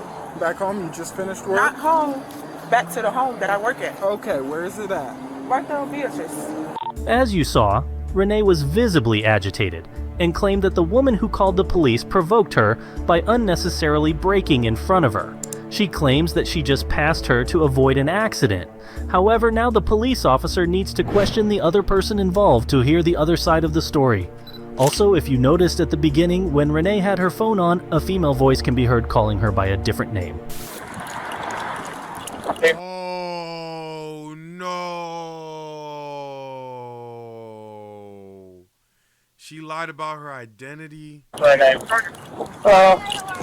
you call? I did. Okay, well, what did you see from your So she was behind me all the way down past Plymouth. Okay.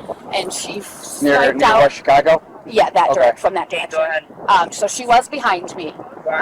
She jumped out from behind me, hopped in the left turn lane, jumped right in front of me, almost hitting my car. Jumped back out of that, came from there to the right lane, cut all the way back over into the turn lane, drove all the way down the turn lane, and then whipped over again. Okay. So she almost hit my car, which is the original reason why I called. I got you. Well, I'm going to get you a witness statement. Just pretty much explain what happened from your end. Okay. Made easy pretty much, okay? No problem. So give me a second, I'll be right back, okay? I don't understand how she called the police and she started all this. What's the point? I'm just trying to get lunch and go to work. She called the police. Can I please call my manager? Just hold on to. Can I call my manager and let her know that I'm in trouble because of... Well, you're not necessarily in trouble. We have to investigate this, okay? Okay, go ahead. Last of Young, common spelling. First, Renee. The police officer is now checking her details and realizes that she lied to him.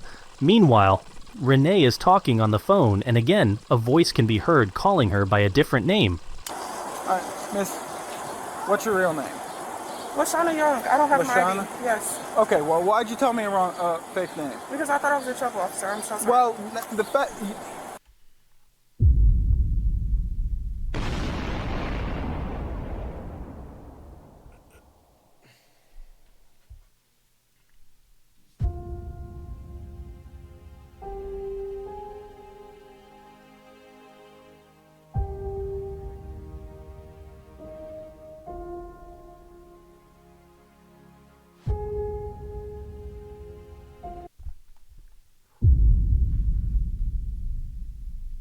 Here's the thing, is when we get a call about reckless driver, we investigate it.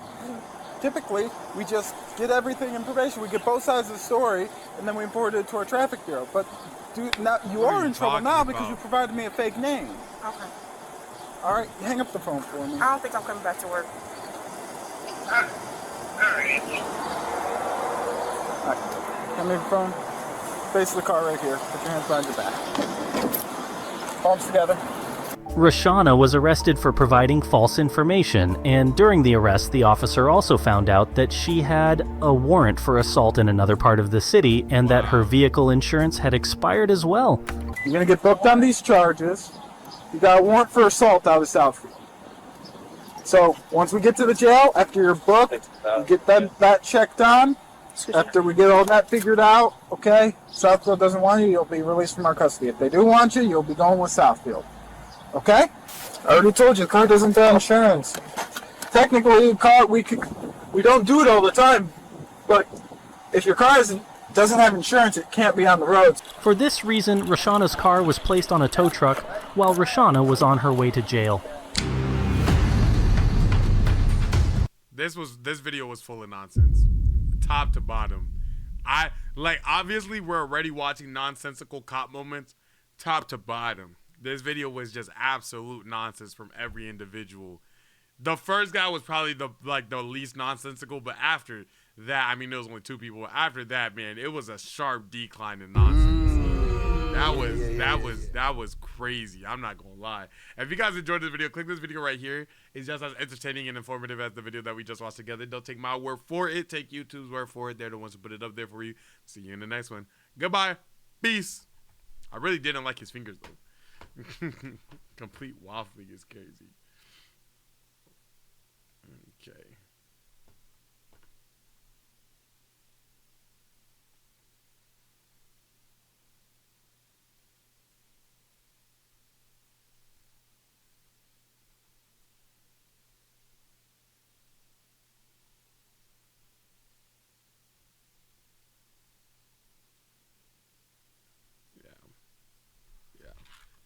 Okay.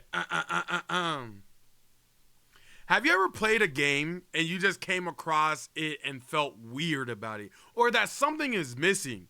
Or that too much is there? Well, this could be the reason why. This is video game cities are weird. This is right, Raz Button. Welcome back to Stanley Offline. Happy to have you, happy to have you.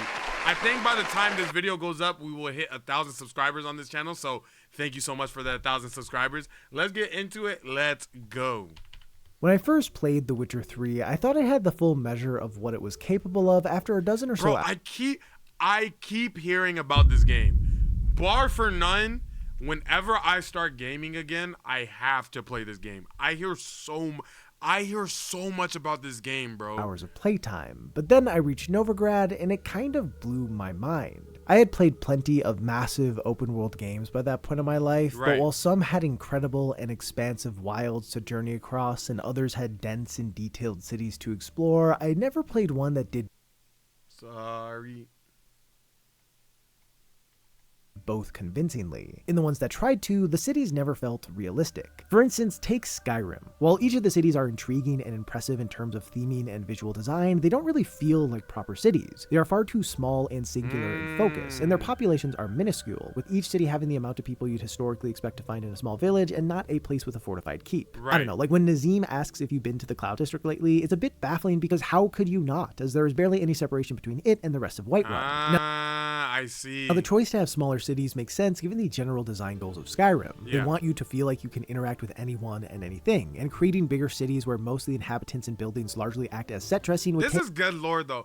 Every single time I enter a city with games and stuff like that, the only thing that I wish is that it was full of more people there just like me. That's always been the feeling. And like, that's why I love MMOs so much. But one of the things that MMOs, I know this is just, I think we're far away from this, or not far away, but I just don't think that it's really worth putting in. But I would enjoy more if everybody could operate on one server than having a multitude of servers. Because to me, seeing a packed up place with packed up people, and I know we're not talking about MMOs, is always the thing that saves the city for me. I love that feeling. Take away that aspect of the game. Also, trying to scale the cities to something that more closely resembled reality. Hey, Big Cheese, thank you so much. He said you're the 1,000 subs. That's beautiful. Thank you so much. I appreciate you being the 1,000s. That's crazy. Probably would have broken Skyrim's engine irrevocably. Regardless of it being the right choice for the game, it does still have the effect of making the world feel smaller in a way. It makes it all the more obvious that it is just a representation of a city and not an actual one. Novigrad, however, really feels like a city. There are people everywhere you look, all going about their business. And more often than not, it isn't them just doing one task in one place for all time. They move around. They seemingly have schedules and jobs and important places to be. Along with that, there are more buildings than you can reasonably keep track of, the majority of which tower over you, making it feel like the city is a world of its own. It can't be understood in just one glance and is as easy to get lost within as the vast marshes and mountains of the world outside of the walls. Novigrad feels alive. There is an energy to it that's undeniable and makes the game far richer because of it. The city matches the scale of the rest of the world in the way it operates, as well as like this looks like good ambiance, I'm not gonna lie. The fact that it exists within a larger context provides a sort of realism to it. There's a sense that it could be a real real city in a real world. Now, of course, in reality, it couldn't and it isn't meant to be. Major cities are made to accommodate hundreds of thousands of people, and they require countless considerations in order to build something that supports those who reside within it simultaneously. Right. In games, however, the design goal generally is to support just one person, the player. The infrastructure of a video game city Is that why it feels like doesn't need that? to provide anything for anyone living in it because their needs don't exist. It doesn't matter that new ships will never come into Novigrad's harbor, or that these carts in Assassin's Creed 2 are always stationary, or that the power lines in Liberty City don't really make any sense. Although it does make for a fire Enyastin video. Actually, in that video, he makes a point about how video games are top-down representations of real spaces. The aim of developers is to capture a vibe, not create a functional space. So they aren't focused on creating practical cities. They're focused but if they did, it would make the city feel more alive. Okay, I'm creating there. something that feels close enough. We use the word simulation a lot when talking about video games, but with the exception of stuff like City Skylines, the vast majority of video game cities aren't truly simulations. They're simulacrums. A word I only know I was about to say, that is new dictionary terms for me. From Dungeons & Dragons, and therefore am almost certainly missing its full philosophical content. Simulacrum, 7th level illusion. Components, no, I don't need that. You shape an illusionary duplicate of one of, you shape an illusionary, illusory? Is that how you say that? You shape an illusory duplicate of one beast or humanoid that is within range for the entire casting time of the spell. The duplicate is a creature particularly real or partially real and formed from ice or snow, and it can take actions and otherwise affected as a normal creature. I don't think this actually applies to what we're saying here. They're imitations that don't have the components to truly so it's a genjutsu, no cap. Operate, but when viewed from a certain perspective, they are able to convincingly fake it. Novigrad is not a functioning city. However, it has all the trappings of one that is, making it extremely easy to suspend disbelief and feel that sense of immersion we so often hope to find in games. This illusion only takes a tiny amount of investigation to shatter, though. If you spend time following different people in the city, you'll find that each is not an individual. They are an archetype. One who is assigned a zone to operate within and then move around interacting with environmental prompts that align with whatever their assigned tasks are. She'll clean clothes in any wash tub she comes across, he'll pick up boxes to take from one spot to another, he'll count the inventory of every pile of stuff he sees, but there is no rhyme or reason for any of it. Doing these things doesn't give them new clothes to wear or earn them money to help support their lifestyle or change the resources the city has. Because why would it? Who cares? And you know, and he's right. Like him going and thinking this far into the game, he's too deep in. He's too deep in. But it would be really cool to notice that, like, oh, da-da-da got some new clothes like from the last time that I was in the village. Or imagine you leave the village for like a prolonged time, and not because it was like a prompt for it to be like, when you leave the village, this person's gonna be 8. When you come back, they're gonna be 12. But like, let's say you came back on year 2 and you literally saw 2 years of progression on that person, like in game time. You get what I'm saying? Then you come back at 5 and it's 5, and like, it would be cool. It's like, that would be really dope. Cares about a nameless NPC's ability to meaningfully change their life. What does matter is that at a glance, it seems as if whatever they're doing could. Appreciate and that, in all likelihood, you'll only ever give them a glance. In the game, you're a witcher and have better things to do than watch this guy saw this piece of wood without ever making progress. You've got a daughter to find and monsters to slay. So while you may take a moment to appreciate the moving pieces of the city, the game is designed in a way where you're most likely just going to run by these people. Because what you have going on is more important and interesting than any single person's mundane life here. The game doesn't need to do anything more because all that matters is that it adds to the player's sense that this could be a real place, giving more weight to the aspects of the gameplay and story that actually do matter to them. When Ciri feels like a missing part of a place with a sense of life to it, it makes finding her feel even more important. Designing a city in a way that enhances the player's experience obviously goes beyond how it operates or seems to operate. It also can be seen in its layout. See, here's my problem. Like, whenever we make it to like the SAO portion of like the life experience, I need to be able to like walk on these balance beams with like my hand in like the T pose and like trying to like get my balance, bro. That just adds to the immersion of the game for me, bro. I need to be able to do it inside of nerd gear. Operates or seems to operate. It also can be seen in its layout. Historically, major cities in the real world sprung up near various water sources that best allowed for agriculture and trade, and then had to take the natural environment into account when developing their infrastructure. In games, though, devs aren't having to figure out how to build around the natural landscape. They're making the landscape. Every aspect can be developed together to match the architect's vision vision and not have to compromise to account for reality. The existence of a river might be used in the lore to justify why a city is there, but the actual reason is to give the player something to interact with. So whether it be Novigrad's rivers, terrain, or placement of buildings, they all exist for the player and have the dual purpose of seeming like a plausible feature while also being engaging to play around. Now this can all be a hard line to walk, especially when certain goals may be at odds with one another. For instance, it seems pretty clear that CD Projekt Red wanted Novigrad to feel like a maze of a city that anyone could get lost in, but at the same time, as the game puts a lot of— He said, I hope he discusses Batman NPCs because they be having some insane conversations. What happens if Batman NPCs?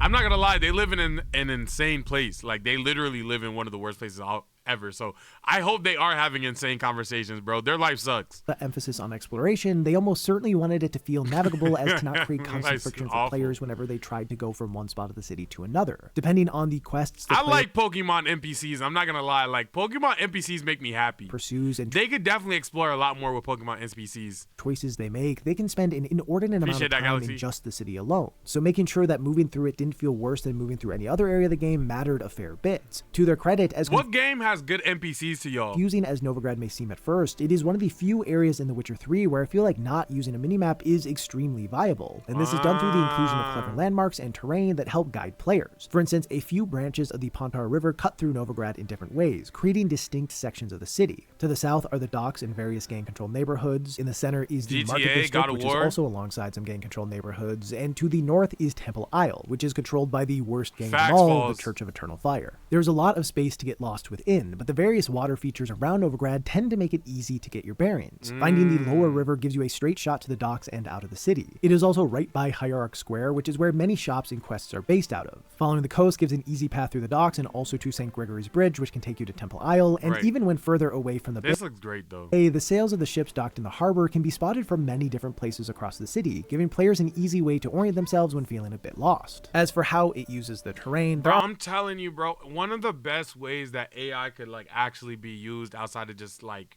making everybody's lives, like, you know what I'm saying, more intricate, is like, I really think there's like a boundless system with AI in gaming, not in the sense of like replacing the developer, but allowing the developer to do so much more.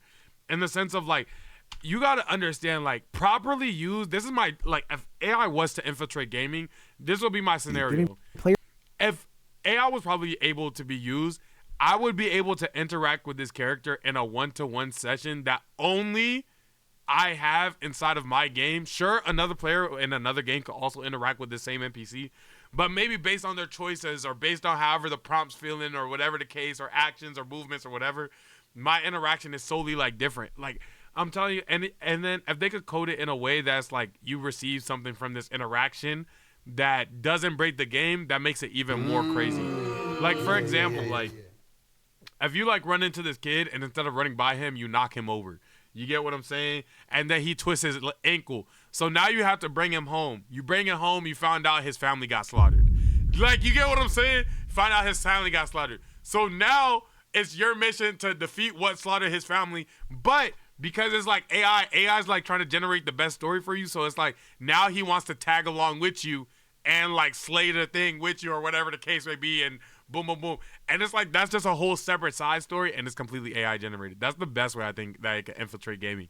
But imagine that for that character and this character and that character, like, it would be, I think that's just the coolest way. And I don't think we get there with like developers, not because it's impossible, but that's just a jarring amount of tasks. But yeah, that's my dream if AI was to ever infiltrate gaming. As for how it uses the terrain, there are exceptions to this, but generally when going north, the elevation increases, and when going south, it decreases. That's dope. I imagine this choice stems from how we tend to associate north with up and south with down, so having that reflected in the topography feels pretty natural. Or maybe I've just spent too much time thinking about this. They also tie different social classes to the various elevations, with the upper class being at the top of the hill and the lower class being at the bottom. This has a fair bit of historical basis, as nobles and royalty were often settled at the top of hills as they offered more protection from potential attacks, but here it mostly serves to further create a distinction between the various spots in the city. Quest design even plays a role in making the city more manageable. Quest design, that's what it is. That's the word I'm looking for. AI. If AI, MMOs, and quest design can find a happy medium, oh my gosh, I think that would single-handedly be the resurgence of MMOs across the world. Like, I think like it would end up like in the most expansive place. What's the last time like the world has had like an MMO that's like shook up the entire like nation? It would be Genshin Impact, right? But I don't feel like MMOs have ever shook it up like as like us, the community. Oh, no. The last time an MMO shook up the world was that one game. That's what I'll say. The one with the like the astronauts that like not the astronauts, but y'all would have to save a planet. If you guys don't save the planet, you guys lose it. And it was like the whole world and servers, and you just had to fight aliens and stuff like that. What was that called? Do you guys know what I'm talking about? Oh man, I wish I remembered. But that to me felt like the last time that an MMO properly shook up the planet. And I guess Arc Raiders. But it's just not enough community of a sense, bruh. To navigate by having these starting locations for main Shangri-La quests and Frontier? major side quests all be pretty easy to keep track of. You can pretty much draw a straight line from the Rosemary and Thyme to Hierarch Square to Sigamond's Bathhouse to the like Best imagine Helldivers. That's Helldivers, yes. Bro, like imagine like an MMO and you're just like in a field, right? And I know we're not talking about an MMO, but whenever I look at these games, it make me think about MMOs. Imagine an MMO and you're just in a field, right? And it's like you're just doing your typical, like you're trying to level up. You get what I'm saying? And it's just like you're surrounded by like a couple other people in the server who's trying to level up as well. And then just an event happens that surrounds you and those 10 people that are there. And it's particularly curated for you based on like some type of AI generation tool, whatever the case may be, quest generated right there. It would just add so much to like gaming, I think, where it's just like not every game is a one-to-one experience, and you can have things that are like story, like you could come back and you could tell fables about the game that you was like. I think it'll be so dope. Nonetheless, please don't cancel me. This is not me advocating for AI. It's not whatever, please, bro. I'm just imagining. I'm just somebody with a brain, bro. Please. And these are all places that are extremely significant to the story being told. While there are tons of streets that weave through the city, many end up funneling players down this line through the center of Novigrad. So if you can just have an understanding of that line, you'll typically be able to figure out where to go without needing to overly rely on your minimap. Of course, some players still will just focus on their minimap, but those who don't or even have it turned off completely won't. I gotta see that, Laura. I never knew that. Now, the inclusion of these aspects don't mean that players will never get lost or struggle to find a location, but the general layout and the natural guides the city provides likely will lessen how often it happens. These aspects aren't necessarily things you will actively think of when traversing the city, but they can be felt, and this sort of subtle approach can have a huge impact on how comfortable a player feels within a space. Novigrad's clever design leads to a city that not only feels lived in, but feels lived in by you. And by the end of your quest to find Ciri within it, it goes from a city you thought you'd never understand to one you largely do. I think it's worth mentioning that despite being an entirely fictional city, Novigrad does take cues from real medieval ones, and its similarity to them kind of provides a level of legitimacy. And some titles take this even a step further by being set in real-world locations. In Assassin's Creed 2, for instance, Ubisoft constructed mildly faithful recreations of famous cities like Florence and Venice. The layout of the land is mostly the same, and they contain many real-world buildings that the game regularly points out to the player and provides information on. And this gives a sort of validity to the city as a whole, almost like if these buildings are right, then the others must be as well. And of course, that's not really the case. The buildings that fill in the rest of the city are plausible, but not accurate. Doing a perfect one-to-one recreation of what a city looked like over 500 years ago would be impossible, and more importantly, it wouldn't support the main goal of the game, which is to make Ezio's climbing and free running feel as fun and interesting as they can. Everything is scaled so the player always has an opportunity to make a daring escape or an undetected approach. Buildings tend to be perfect jumping distances from each other, windows and other ornamentations are spaced at just the right distance to almost never halt Ezio in his tracks, and of course, hay bales are never far from the highest lookouts in the city. It shows off just enough from reality to make the city believable, but then every aspect of how it operates, from the people walking around who you can blend in with to scaffolding that helps you get from the street level to the rooftops, is in service of the gameplay. Another more modern example of this can be seen in Grand Theft Auto 5 with Los Santos. Now, while it is inspired by Los Angeles, Los Santos is clearly a fictional place. It has plenty of notable LA landmarks that even people who have never been there would recognize, but it isn't worried about presenting them faithfully, giving Rockstar more freedom with how they structure every bit of the city. In fact, they also do a lot to change up the... I wonder if anybody ever saw their like apartment in Los Santos. Right, and it actually uses the same elevation trick as Novigrad, where, at least in the city proper, going uphill tends to take you north and to richer areas, where going downhill brings you south into lower income parts of the city. A technique Rockstar seems to be somewhat fond of, as it can also be seen with Saint Denis in Red Dead Redemption 2. Regardless, the inclusion of aspects that many people see every day, whether it be in person or in film or television, provides a familiarity to the city that makes it more believable. But then everything else is meant to improve the gameplay. What I find most interesting about Los Santos, though, and this can really be said for every city in the Grand Theft Auto series, is that certain aspects that are brought in from real life serve their opposite function within the game. For example, Traffic cones and delineators and stop signs aren't placed around the world to give you something to look out for and avoid. They are there for you to run into. Honestly, this is even why pedestrians are around. Grand Theft Auto is a series about ignoring inhibition, of leaning into chaos and giving in to the intrusive thoughts that cross your mind. The things that are there in real life to get us to pay attention. Crazy, by the way. I don't know if we're supposed to have access to that. Down and be safe are meant not just to be ignored in Grand Theft Auto, but to be transgressed. It is a city that looks the same as ones in the real world, but the way players are supposed to engage with it is fundamentally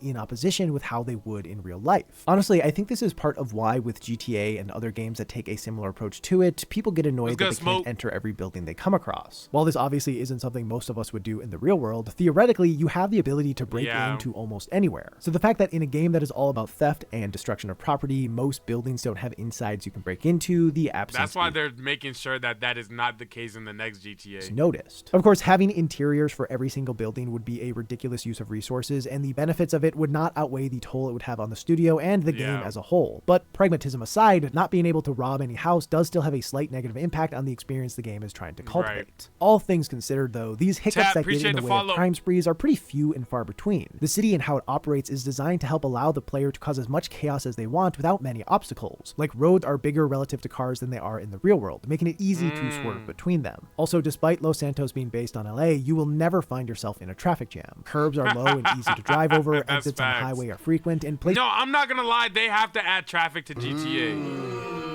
They have to add traffic to GTA, bro. I'm not gonna lie. Just because I think that content would be amazing, bro. To hide out from the I think that would actually be hilarious. Cops you're in a chase where no one will rat you out are abundant. Like, even Los Santos's demographics play into this. There isn't a single kid in the city. If Rockstar had included them, in order for the game to get a rating, they would have had to go with the Skyrim or Red Dead Redemption 2 route of making them invincible, which would have impeded on the player's ability to be as destructive as they want. So to not get in the way of that, they're just not there at all. The Grand Theft Auto series is meant to feel like a chaotic playground, and while on the surface it resembles a real city, the shifts it makes to real things are just enough to allow you to engage with it in a way most people would never and should never in their own life. In contrast to this, in Rockstar's follow-up to GTA 5, Red Dead Redemption 2, the design goal seems much more about including things that will enhance the story of Arthur Morgan instead of the gameplay capabilities of the player. It is still a bit of a chaos playground, but by and large, the game wants players to explore Arthur's life and not just use him as an avatar for destruction. While there are choices that do influence who like, genuinely, Red Dead is like the demure version of GTA. Is like, hey, like, let's calm that down. Like, this isn't Carnival Cruise. We have standards here. Arthur becomes, there is a distinct story the game is aiming to tell, and almost every aspect of the world plays a role in telling that story. And this is reflected beautifully with the city of Saint Denis. Reaching Saint Denis is a pivotal part of the story for Arthur. Throughout the whole game, the Pinkertons are closing in on the Vanderlyn gang, pushing them into a corner, and Saint Denis is that corner. It represents the way of life they have been rejecting this whole time. Where Novigrad feels similar to the rest of the world of The Witcher 3, just massively compressed, Saint Denis feels like a whole new world altogether. The roads are all paved in stone, trolleys attached to power lines weave through the streets, and smoke from the factories clog the sky. This is good ambiance, I'm not gonna lie. Civilization is creeping into the frontier that Arthur and company has rode and ruled over, and time is starting to run out. It is designed to make you feel equal parts awe and dread as this new way of life starts to take over, and it also aligns thematically with the struggles Arthur is going through during this section of the game. Like, what or who can he trust in this ever-changing world? Who is he if everything he once lived by gets left behind? What does it mean to live a good life? Technically, players kind of look like Michael Jackson a little bit. Can reach Saint Denis whenever they want, but coming by it through the natural progression of the narrative creates a very powerful moment of story aligning with setting. Of course, while I do love when games use the juxtaposition of going from an open expanse to a dense metropolis to hammer home a theme, as it also serves to make the world as a whole feel more cohesive and like it exists beyond the game, there is also something to be said about titles that use their setting to make players feel eternally isolated. Take Cyberpunk 2077. It largely takes place all within Night City, and it sort of does the opposite of Grand Theft Auto 5 in terms of not getting in the player's way. Where Los Santos is simple and quick to navigate, Night City is an utter mess of roads and buildings that barely make sense. There's a really great video by Morphologist where he examines the design of Night City, and one of the major things he talks about— oh my gosh, I would love this video. I'm gonna have to watch this video. Let me take a picture. That sounds beautiful, bruh. If you guys don't know, my second passion is homes, everything to do with such. So like by parallel lines, like just, I don't know, a synonym. I don't know what the word I'm looking for is, but like A byproduct of that is that I have an interest in architecture. That actually sounds like a cool breakdown. I might just watch that video on my free time. I don't know if that's a react. There is how it really feels like a product of the setting it takes place within. Cyberpunk as a genre is one where corporations and capitalism are king, and red tape and regulations are for losers. When some industry needs a building or a road or anything— Yes, we talked about it in another video. I love those home improvement shows. You feel me? Really that will help their bottom line. It gets— Another game with a unique NPC mechanic is Infamous. Yo, you know what? Yeah, because I played Infamous, but as the demo. Love, hate, and support, or even work against you. That's crazy. Built regardless of its long-term efficacy. Night City is an amalgamation of countless ventures that are barely compatible, making the city itself a nightmare to move through efficiently. And as I brought up with Novigrad, while this creates the desired effect of having players feel lost within and locked into the city, it does risk alienating them whenever they have to move through it. But what's different here is that navigation feeling so sloppy plays into a major theme of the setting, that of overwhelming urban expanse that hardly cares about the people living there. In the scheme of the greater system, you barely are even recognized as a pawn, and the city is almost suffocating because of it. Unlike Novigrad, Night City is not meant to ever be understood, and while you may be able to orient around some major structures and figure out the layout of a few more regularly traveled areas, it is hard to ever break free of the navigational tools the game offers, like the minimap. And for those who watch me a lot, you might assume I think this is a bad thing, but I actually think it works better here than in most titles, as another major— I'm covering up the minimap when they're driving, but yeah. Aspect of the genre and this game in particular is a reliance on tech. It's the main way your character gets upgraded and is a part of who they are. So needing to rely on a minimap to get pretty much anywhere fits in perfectly with this concept. Despite exploration being an element of Cyberpunk 2077's design, it's not what the game really centers around, at least not when compared to something like The Witcher 3. The point of Novigrad's scope is to make searching for Ciri feel like looking for a needle in a haystack, but the point of Night City's scope is to make living within it feel inescapable and heavy, which I imagine is why CD Projekt Red leaned more into creating an incredibly dense and obtruse place instead of one with obvious signposting. The world beyond Night City so much to make a game, because I'm just thinking, complete novice, by the way, but it takes so much to make a game. I just wouldn't think about that if I was like right now as I am right now. But as he's saying it, it's like, yeah, that makes so much sense. Why wouldn't they do that? But man, it takes so much. That's so beautiful. Almost feels impossible, and that's what makes the idea of it so enticing. I think the reason cities in video games pique my interest in a different way than other settings do is because of how layered they need to be to feel realistic. Yeah. There are so many moving pieces all concentrated in a relatively small space, and that is a harder thing to fake than a village or a cave or a forest. Realism in games is a pretty common talking point, and as graphical capabilities become more robust and mechanical systems more complex, we will keep getting closer and closer to being able to make games that truly simulate more of reality. While I'm sure that there could be an incredible title where you're an inhabitant of a simulated city, one where actions of NPCs change the state of the world, where the locations of things matter in order to keep the city running, where any action you make can interrupt the process of the place you're in, I don't think this kind of dedication to realism will make games better. It sounds good, and in the right context could be good, but for the most part, I don't think it actually would serve most titles. Games are tailored experiences aimed to get players to feel specific ways, and this means creating a reality that is made to make them feel a specific way. And I think that's what players want. They want a city that feels alive and is intuitive to move through. They want one that enhances the core gameplay. They want one that allows them to experiment in ways they never could in real life. They want one that enhances the story being told. Video game cities are weird because if they weren't, they wouldn't support the vision of their respective games. Ultimately, as much as we may say we might, I don't think we really want realism. At least not to its fullest extent. It's limiting, and in the context of video games, often pointless. What I think we actually want, whether it be in relation to cities or any other part of a game, is the illusion of realism. But as recognizing that something is an illusion often breaks the illusion, I guess let's just keep saying we want realism, and maybe we'll believe it. And while we're doing some pretending, let's pretend like this transition is good. I have a pair of headphones that I really love. My ears have... Okay. If you guys enjoyed this video, that was really interesting. I'm not gonna lie. I'm glad that I sat here and watched the video. I'm not gonna lie, towards the end I got silent because I was like starting to think of like a game concept. I feel like something cool. I don't know. Like there's so much expansive ideas that you could do with games, and I'm trying to figure out a way to make a city feel more alive within a game. And in my head, it would be like a game. You could call it like roles, and you just have like, I don't know, like 5 different classes in the city, and there's only like 1 match per day, and then y'all are in like a city, and it's your city versus like another city, and like through that time period of the day up until the time where they fight, you have to like prepare resources, prepare your cities, da-da-da-da-da. But it's like as you're working, the city in the game would feel alive, and then at the end you have like a competition component to like make sure like your city's in pristine condition so that you could beat this next person's city, and it's like without each other you guys fall apart. And I feel like that would create like a real cool like dynamic. And then I just don't know how you would actually expand that into like a game with like that doesn't get boring in like a day. Anyways, I'm yapping. If you guys enjoyed the video, make sure you click this video right here. It's just as entertaining as the video that we just watched together. Don't take my word on it. Take Big Bro YouTube's word on it. They're the ones who put it up there for you. And I'm going to see you in the next one. With that being said, goodbye. Peace. I was yapping, bro. I just start thinking, bro. I just start hypothesizing, bro. Okay. I'm not gonna lie, chat. I might have to come back later. My voice hurts. We have 2 more videos. I have a lazy pot noodle video, and then I have the bizarre lore of Plants vs Zombie video. But like dead ass, my voice hurts, bruh.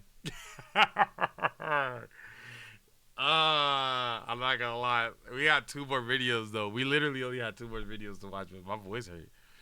I love the Stanley Lazy Pot ones. Ooh, PVs is goated. Would y'all come back? I just don't know what time I will come back because my schedule's busy today. Hold on, let me think.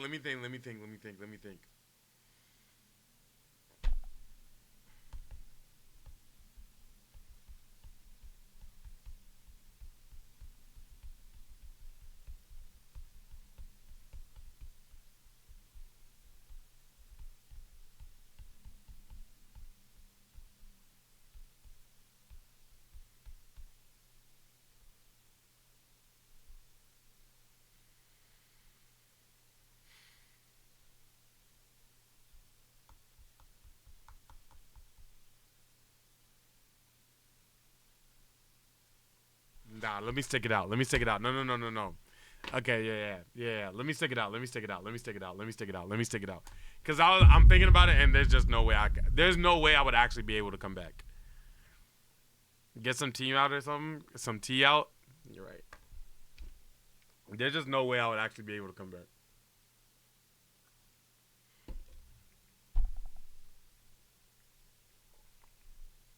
So let me try to lock in and finish this right now. I have an example. Chop is crazy. You can just talk a little less for real. It hurts. It's okay. It's not really like, I don't know how to say it. It's more like a strain. It's more like a strain, but it's okay. How do I intro this? I'm hungry. You're hungry. We both have a little bit of bigness on our back. That was the wrong button.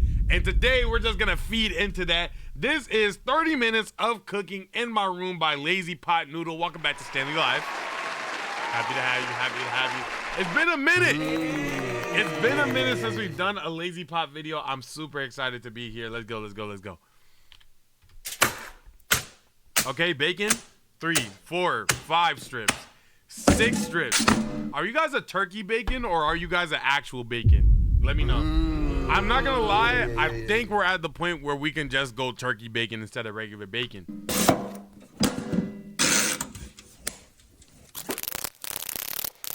Okay, potato peels on the laptop though. Let's have some decorum, man. What is this? Hash browns? Breakfast. What is that? How much water is in their potato? I've never had a potato have that much water in it. I ain't gonna lie. She's making breakfast. Egg, flour. What's that?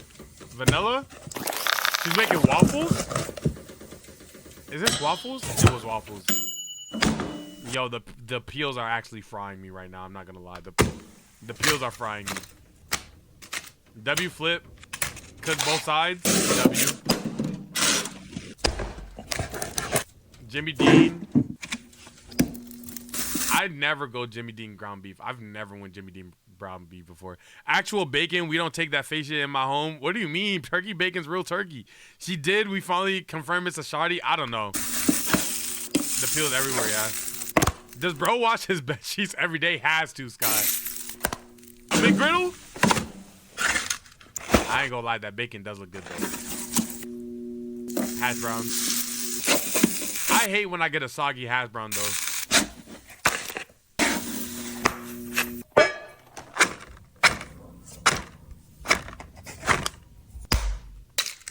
eggs? She's like on 8 eggs. Yo, her grocery bills are crazy. Okay. Salt, eggs. Oh, she's just making eggs here. Eggs with butter. Cheese, more cheese. American, slice. It was waffles. Bro, I could OD go for a waffle right now, bro. I'm about to make bad decisions, bro. I got to stick to my diet. I could OD go for a waffle right now. Oh my. Oh my gosh, gold brown. She double stacked the waffle. Huh? I just felt something euphoric happen inside of my body. Seeing her double stack the waffle actually just sent me to heaven. Is she making it a sandwich?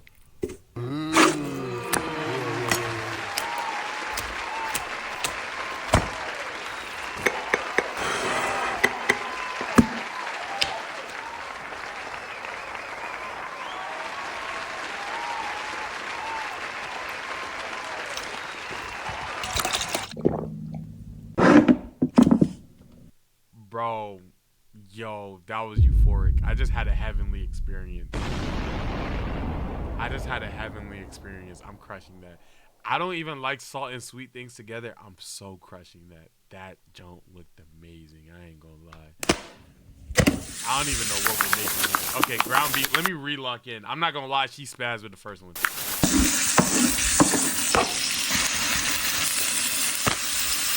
Okay, ground beef. Take the oil out of it because it's 2. Okay, I get it. Taco seasoning.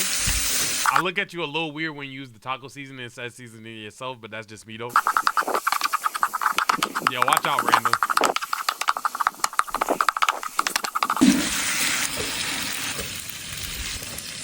Into the napkin? I don't know about throwing it into the napkin. I'm not gonna lie. Okay, tortilla. And we're wasting tortilla. Got it. Dicing diced tomatoes.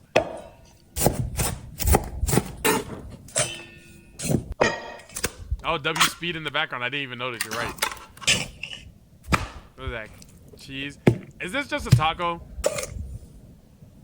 I feel like the cheese. Like I don't know. I don't like this one.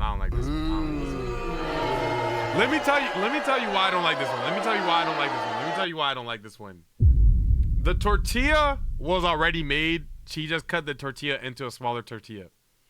The ground beef, she heated it up, but she just used Taco Bell taco seasoning. The cheese literally came out of a cheese can. The shell is literally just a taco shell that she just got. The only thing she did was heat up the ground beef, I'm not gonna lie. So like, it's just I get what she's making. It's just like, this didn't move me though. You feel what I'm saying? Like, this didn't move me. You feel me? She didn't make the sour cream. I'm not saying she has to. I'm just saying it didn't move me. She didn't dice the cabbage for the lettuce. All she really did was dice up some diced tomatoes and heat up some ground beef. I'm not gonna lie. He said niggas got things to do. I know, but we're watching a cooking video though. I'm being picky. Like, you know what I'm saying? This probably still tastes fantastic.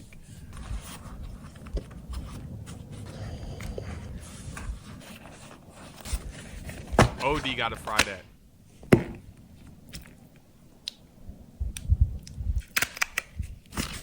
The taco shell ice cream thing, you feel that? Yo, I'm not gonna lie, this does look mad good though. I would OD crush this. Her videos got me wanting to say noodle no packet. Yeah. I'm there. I'm not gonna lie, I overly crushed this. Out of all the people that we watch, Lazy Pod's videos are the ones where I would eat the most. Like, no bull. I feel like percentage-wise, literally, like the other dude that we be watching, I feel like I be watching his stuff and I be eating the least of his stuff. Lazy Pot, yo, it don't matter what she throw up, I'm probably eating it.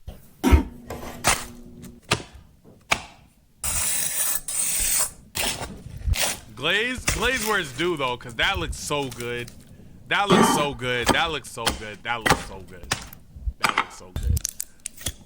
There has to be a version of this that I can make that's like macro friendly.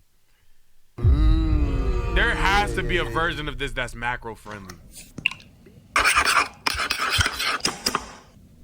That little bit of hot sauce going over the bowl and onto your hand is so real.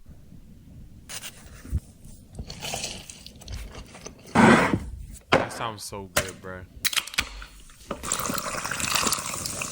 Yeah, you got 2 more years left of your life, buddy. I ain't gonna lie.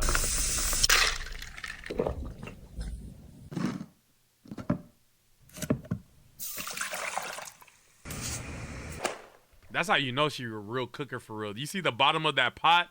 Messed up. Hey, bro. You know you really be cooking. You know you really be cooking when the bottom of that pot start getting deteriorated, bruh. Okay, onion, noodles. Remember, if you're chopping an onion before you start breathing through your mouth, because your eyes getting watery has nothing to do with your eyes and the onion. It has everything to do with your nose inhaling the onion's chemicals. So if you're cutting an onion, you have to remember to start with your mouth open and breathing through your mouth. If you do it midway through, it doesn't matter. It's not going to work. But if you start with your mouth open, you'll be blessed. And then at the end, if you go like this, you'll be able to actually feel and like smell all the chemicals coming out the nose. Yes, sir. Just doing my due diligence.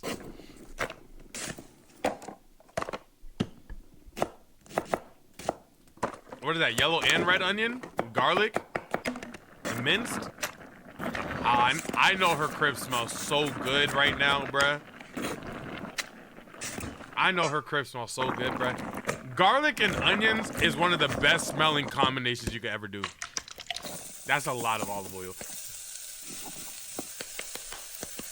Red peppers, flakes, onion powder, parsley. I could have got that wrong. Don't quote me on that, but it looked like it. Ground beef, a lot of it. Crushed up. Okay. What is that? Is that lean or ground beef? What was that? What's the second ground beef that she added in there? What is that?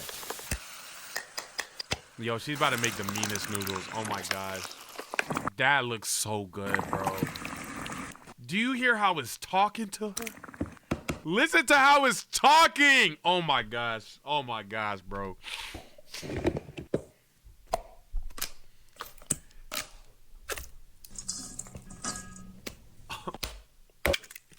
I'm not gonna lie, she's in a flow state right now. She's peaking. Yeah. Wait, is she gonna go?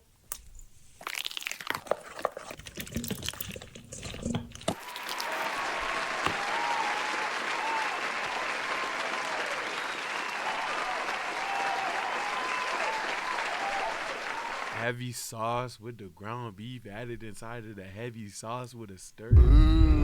That junk finna taste fire. She's baking.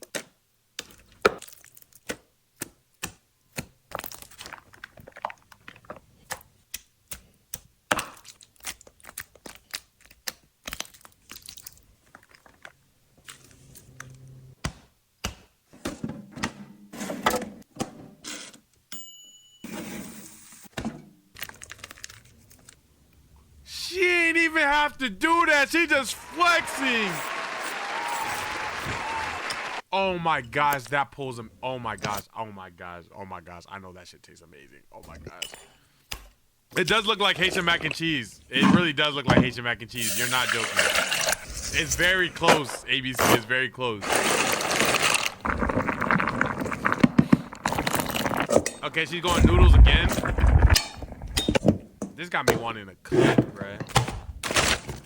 What is that? Lobster? Oh. RP. Yo, if lobsters ever figure out what we do, gang. Dang, she was real tactical with it, though.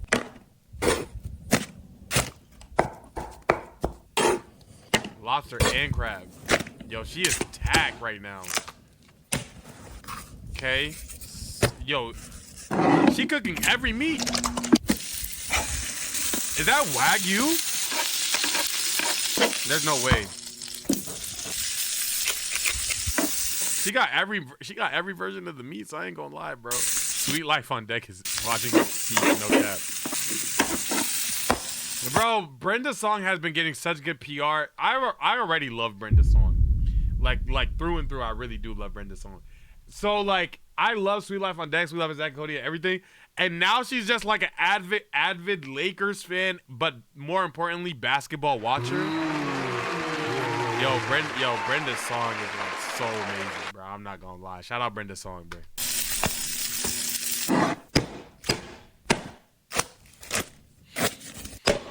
And not now she's always been, but she's so overt with it now. Like she's getting so much more attention for it. Tell is a mac and cheese and all that.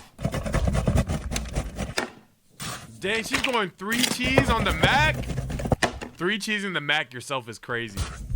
Nah, she having an identity crisis right now. Who is she? She's going crazy. Brenda's song is London Tipton.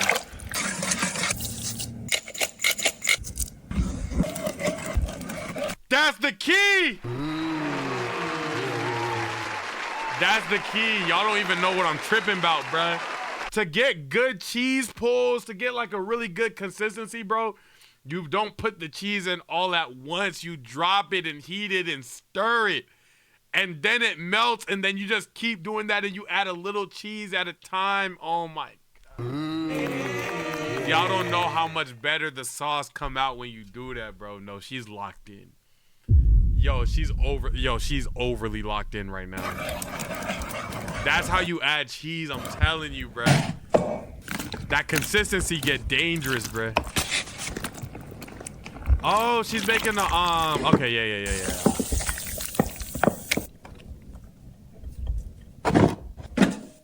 Lazy Pot gotta be cuffed at this point, no cap.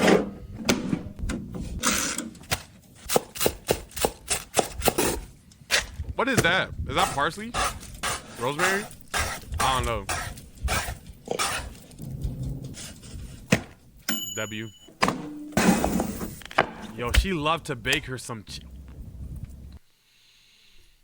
You're right, Big Cheese. Yo, if somebody pulls up on me in a room with this, we could get married tomorrow. Like, gang.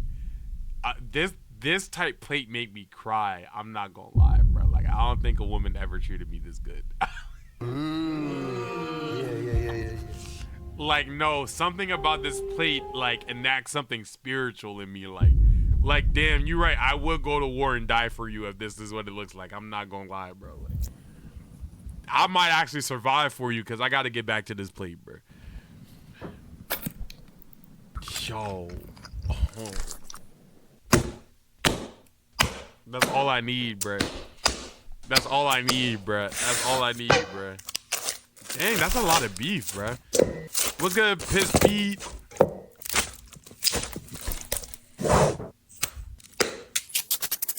I appreciate that, Laurel. Okay, garlic powder. I have that same exact garlic powder. Onion powder. I think I also have that same exact onion powder. He be shopping at Walmart like shit. Okay. She's making meatballs. Overly going meatballs right here. She's making meatballs. The seasoning was too simple.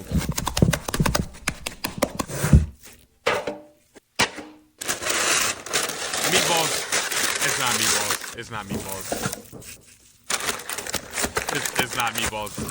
It's not meatballs at all. Is this a meatloaf?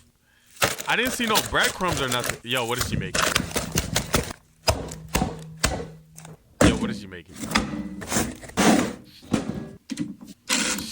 She's just making a tray of meat. It is a meatloaf.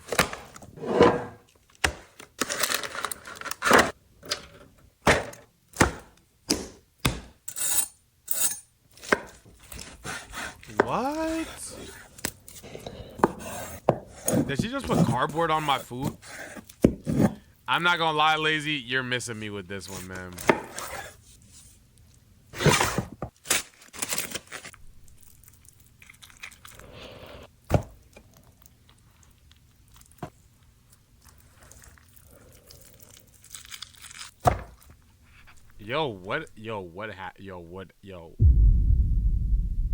What happened? I feel like we just took such a drastic 180. I'm not even kidding. What happened? Actually, I don't know what happened.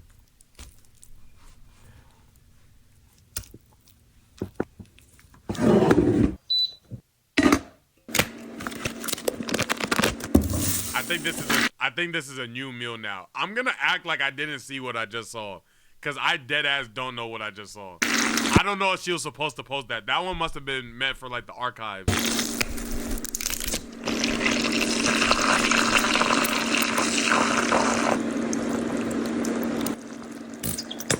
Okay, this is for sure different.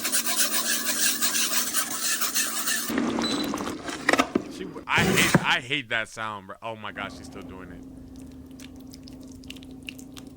It's lava chicken. Have you had that, bruh? This look like Minecraft chicken, gang.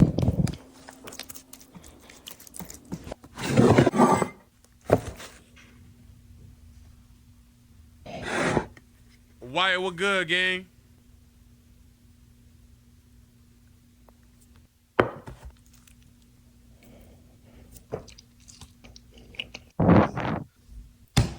I'm so glad we're done with that one. That was a fever dream, bro. We're not supposed to see that, bro. I'm doing good, family. Oh, look in the background. That's the point stand. What was in the background? Ah, the Minecraft movie was in the background. Okay. Thank you for that, Residential. You're right. Salmon. We going sushi? No, we're not going sushi. Where are we going?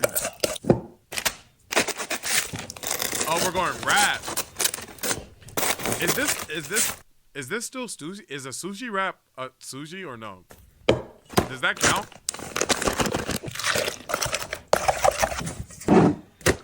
Rush Hour 3 in the background. Shout out my dog, bro. Oh my god. If you guys don't know, this is my favorite trilogy of all time. Shout out, bruh. If you guys don't know, partially the reason that I love Michael Jackson as much as I do is actually because of Chris Tucker. And I'm not kidding. Like, Chris Tucker means just as much to my love as to Michael Jackson as Michael Jackson himself does. Rush Hour is literally my favorite trilogy of all time.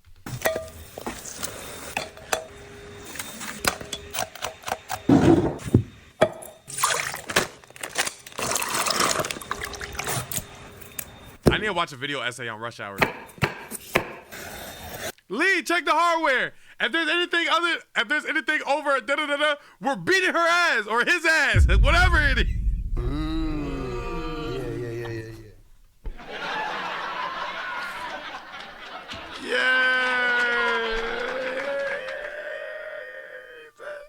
Oh my gosh, you made me make out with a Frenchman. I'm a woman, Carter, a woman in need. Yeah, this nigga Chris Tucker was wild.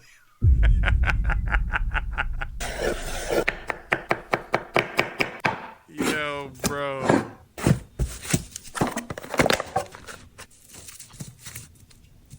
I'm late to the stream. Can you restart real quick? My fault, Unfilthy. I can't game, but welcome to the chat. Appreciate the first time chat.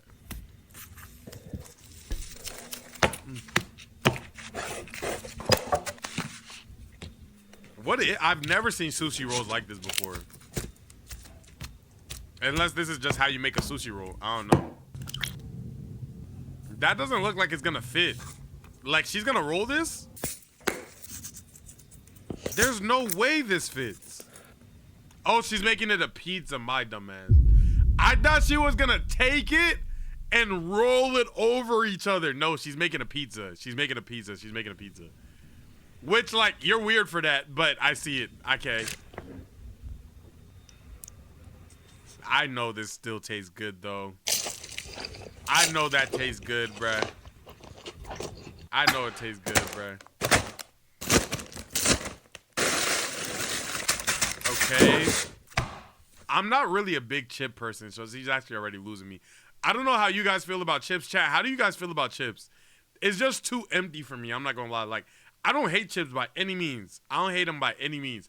But, like, I will add it. Like, I would rather get anything over a bag of chips. Like, literally anything.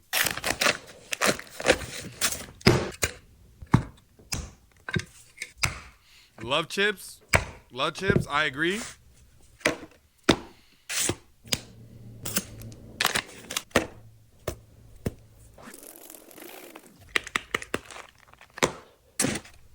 I didn't even keep up what she was making. I saw Parmesan, I think. Mozzarella, maybe. Double on the turkey, pepperoni, salami. That is pepperoni and salami, right? Okay. Odd strips. Pancetta. That looks like both pepperoni and salami again. She making another pizza? I have no idea what this food could be. Butter? And the chips? That's so much butter. That can't be butter. That has to be cheese. That has to be cheese. That's so much if that's butter. That's cheese. That's cheese. That's cheese. That's cheese. That's cheese. Yeah. Oh, is she making like nachos? She's making nachos. No, she's not making nachos. What is she making? What is this? Anybody got a clue yet? Oh, is this like charcuterie? No.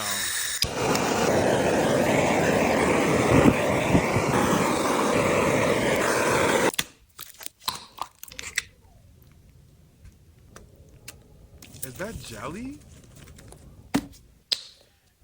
Is this... It's one of those pizzas, bruh. This isn't a pizza, but it's something. I can't remember the name. Like, pizza places make this type of pizza all the time. I don't remember what they are. They're not... Ah, man, I can't remember. Ah, man, I can't remember. It's, frick. You know what gave it away? It was the basil, and then it was this dressing that she's using. There's a word for this, bro. I can't think of it, bro. The basil in this dressing is what it is, bro. It's... Oh my gosh, I can't think about it. It's no, I mean, no, this is not flatbread. I can't think about it. There's like an actual word for like this, like thing. Whatever. Like the I can't think of it. I know what she's making though. Or I know what she's making.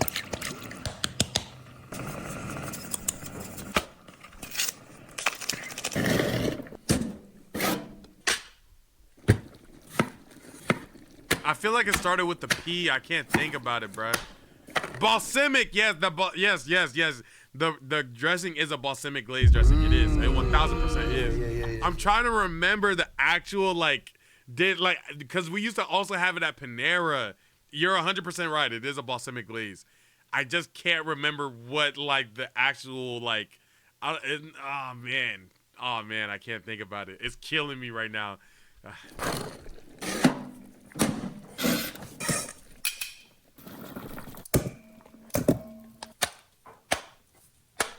Okay. Capri, yes! Oh my gosh, big cheese, yes.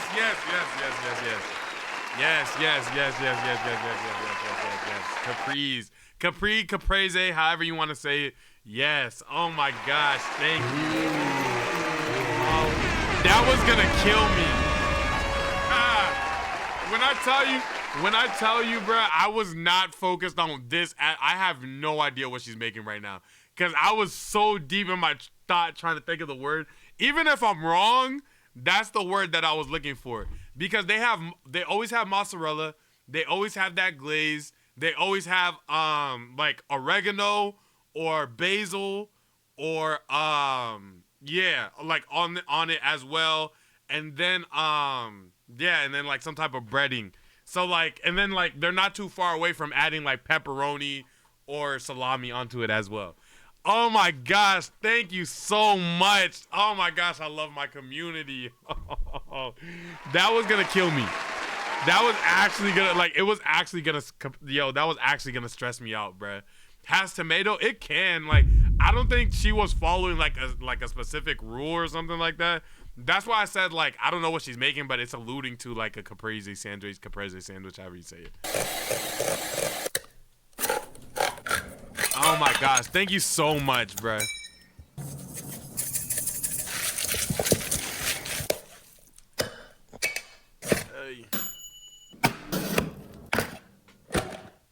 Oh, she's making tacos? Birria tacos? Nope, she's not. No, she's not. Every time I see somebody blend some vegetables, the first thing in my mind is like that they're making birria tacos, but they're not. Birria. Birria? I don't even know. Okay. Ooh, Monterey cheese on it is heavy. Oh my gosh, man. Birria. Thank you.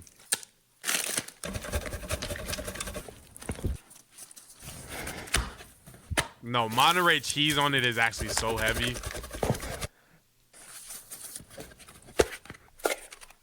You gotta toast it. If you're not toasting your burritos, you're not eating your burritos right. I'm telling you. Okay.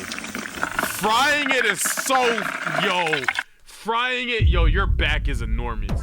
You could have, I didn't mean to press that button. You could have easily just toasted both sides. Frying it, your back is gigantic. Holy. Birria. Birria. Brr. You're enormous. The sauce ain't even shake on it. That sounds so good, though. Elite fry? Absolutely. The accidental buttons fry me. Watch out, bro.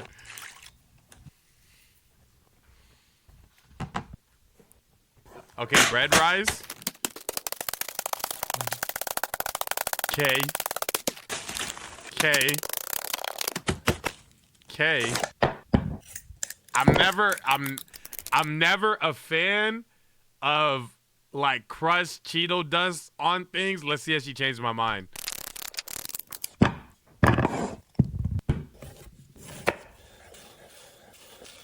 Okay.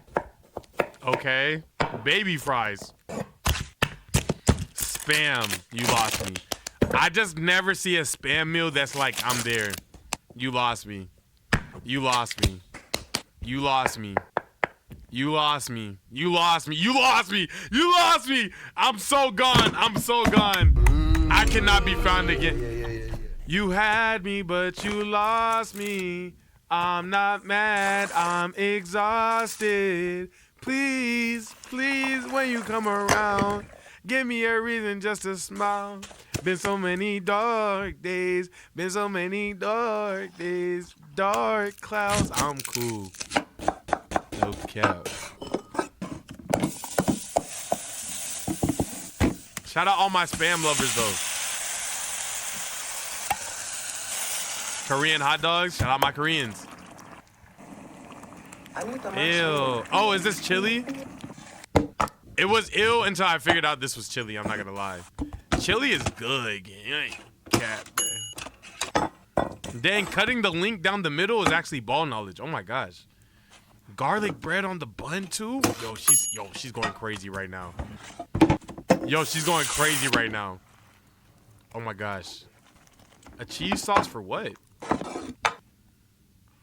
For the hot dog, Stanley. A cheese sauce for the hot dog. Oh my god.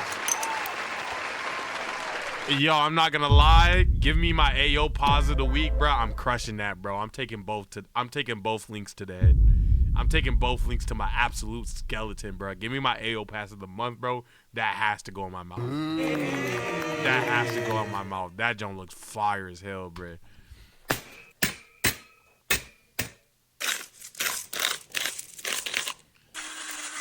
Okay, we staking it. That is steak, right?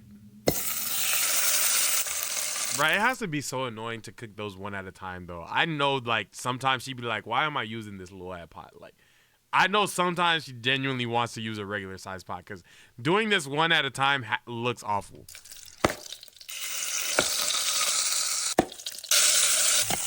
This is about to taste so good, bruh.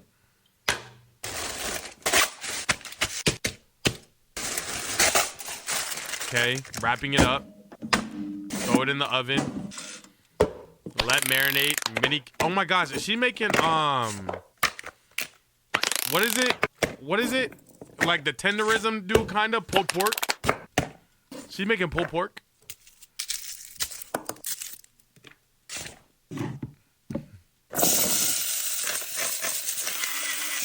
I really feel like that seasoning got everywhere but inside of the pan just now, or inside of the pot. I literally think the seasoning got everywhere but inside the pot just now. Oh, my dumb. Yo, I'm so stupid. I'm so dumb. Nigga, that was...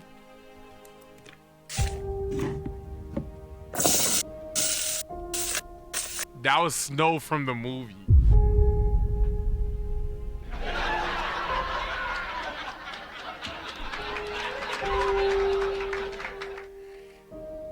No, that's my blondest moment. No, that's actually my blondest moment. That was the dumbest thing I've ever said in my life. No, bar for bar, pound for pound, I actually think that was the dumbest moment in my life.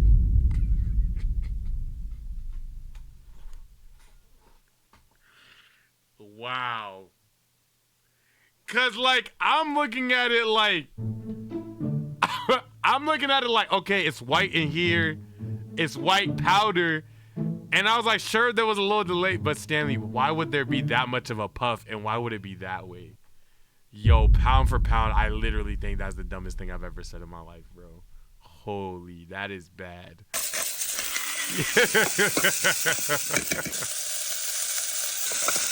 Yo, watch out, bruh.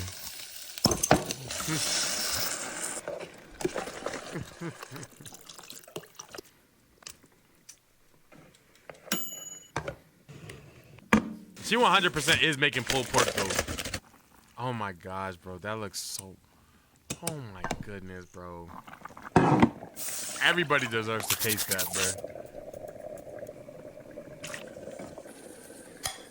She boiled a potato in that? Oh my gosh, those mashed potatoes actually look so good.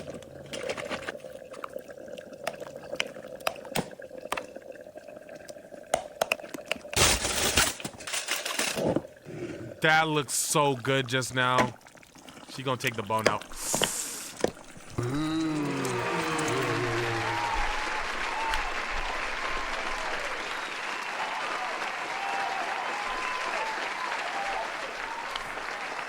Oh my gosh. Nah, that's tenderism. I ain't gonna lie, bro. Nah, it's heavy.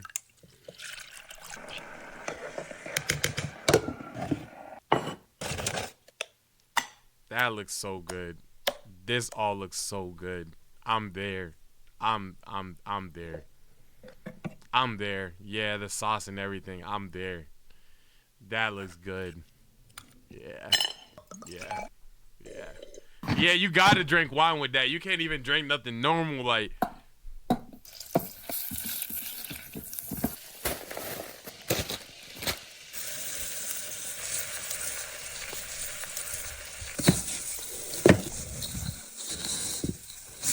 Oh, I remember these. Yo, Lazy Pop might be Hispanic. Have you guys ever had these before? They're calm. I'm not gonna lie. I didn't hate them at all. Yo, that genuinely looks like Dookie. Shout out to somebody, because I probably disrespected somebody's culture just now, and I genuinely want to apologize. But first glance, gang, you can't lie.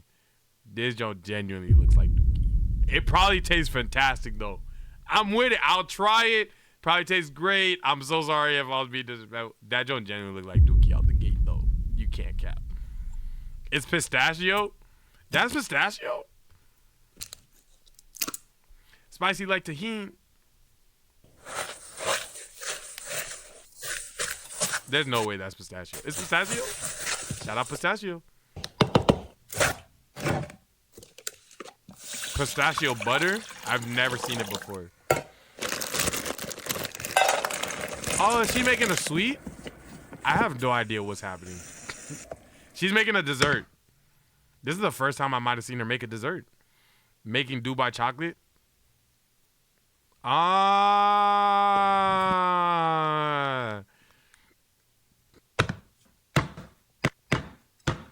There's no way that all comes out when it's rolling. Oh, okay. Never mind. I take it back. So what's the you know, I thought the things that she put in initially were like noodles. So now I actually have no idea what that ingredient was that she had at the beginning. That's why I said she's Hispanic. I thought it was noodles she was making. There's like this little small like Hispanic noodle thingy. It's like these big, like this big. I don't remember the word, but they're kind of tough. I have no idea what this is though. Dubai chocolate? I'd eat it.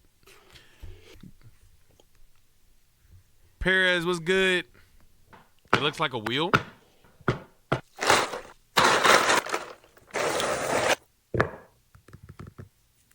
Show me some. Show me some. Show me some. Show me some.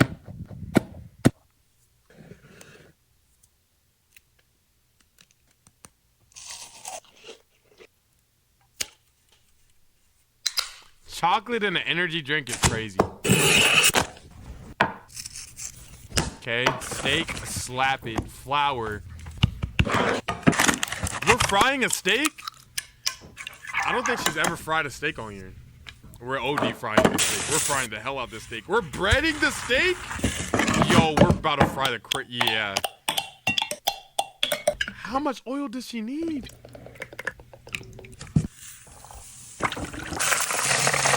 Yo, the amount of calories in that might actually be enough to kill a small horse. I ain't gonna lie. Yo, your intestines don't move right for the next 3 weeks off this alone. Yeah, her doctor slapping the mess out of her? Absolutely.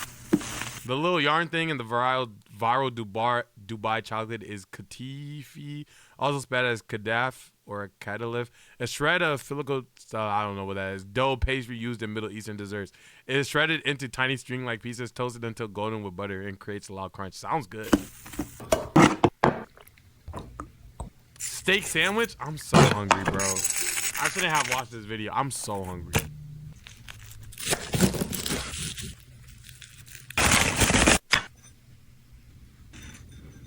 Spicy like the wings.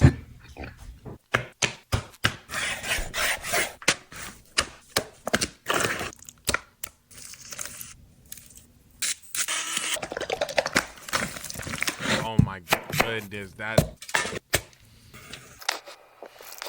Oh! How does she just have that in her house? There's no way. We're busting out new artillery.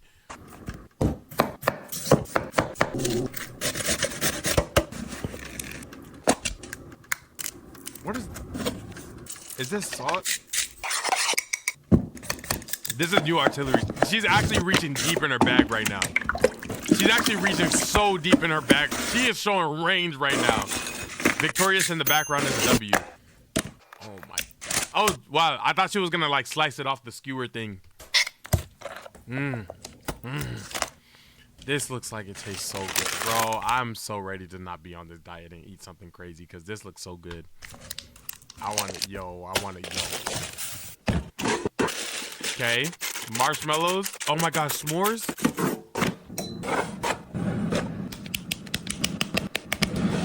Oh my gosh. She's about to wig. Oh my gosh, she's about to...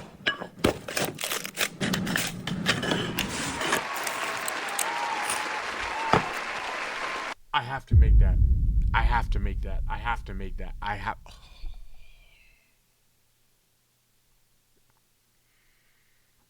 That's... Bro, that looks so good just now, bro. That looks so good just now. I have that same exact rice cooker. No bull.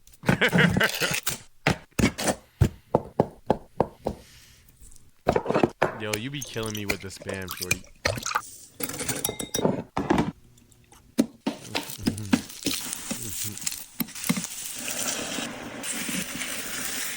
Does anybody in my chat like spam? I think people did. We always have this conversation. I always forget.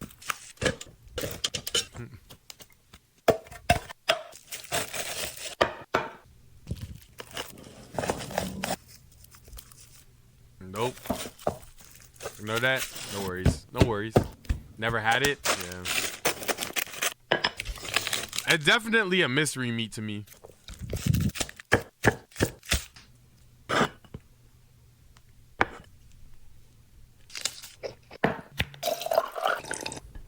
Those lemonade drinks are actually too sweet for me. Now she makes meatballs. Oh my god. Now you make meatballs? Oh, never mind. She's making a smash burger, so I actually don't care no more. If you guys enjoyed the video, though, always love watching Lazy Pot videos. Sorry if I was a little not talkative enough. My voice hurts. But I'm going to see you guys in the next one. Click this video right here. It's just as entertaining as the video that we just watched together. Don't take my word on it. Take Big Bro YouTube's word on it. They're the ones who put it up there for you. And I'm going to catch y'all in the next one. With that being said, goodbye. Peace.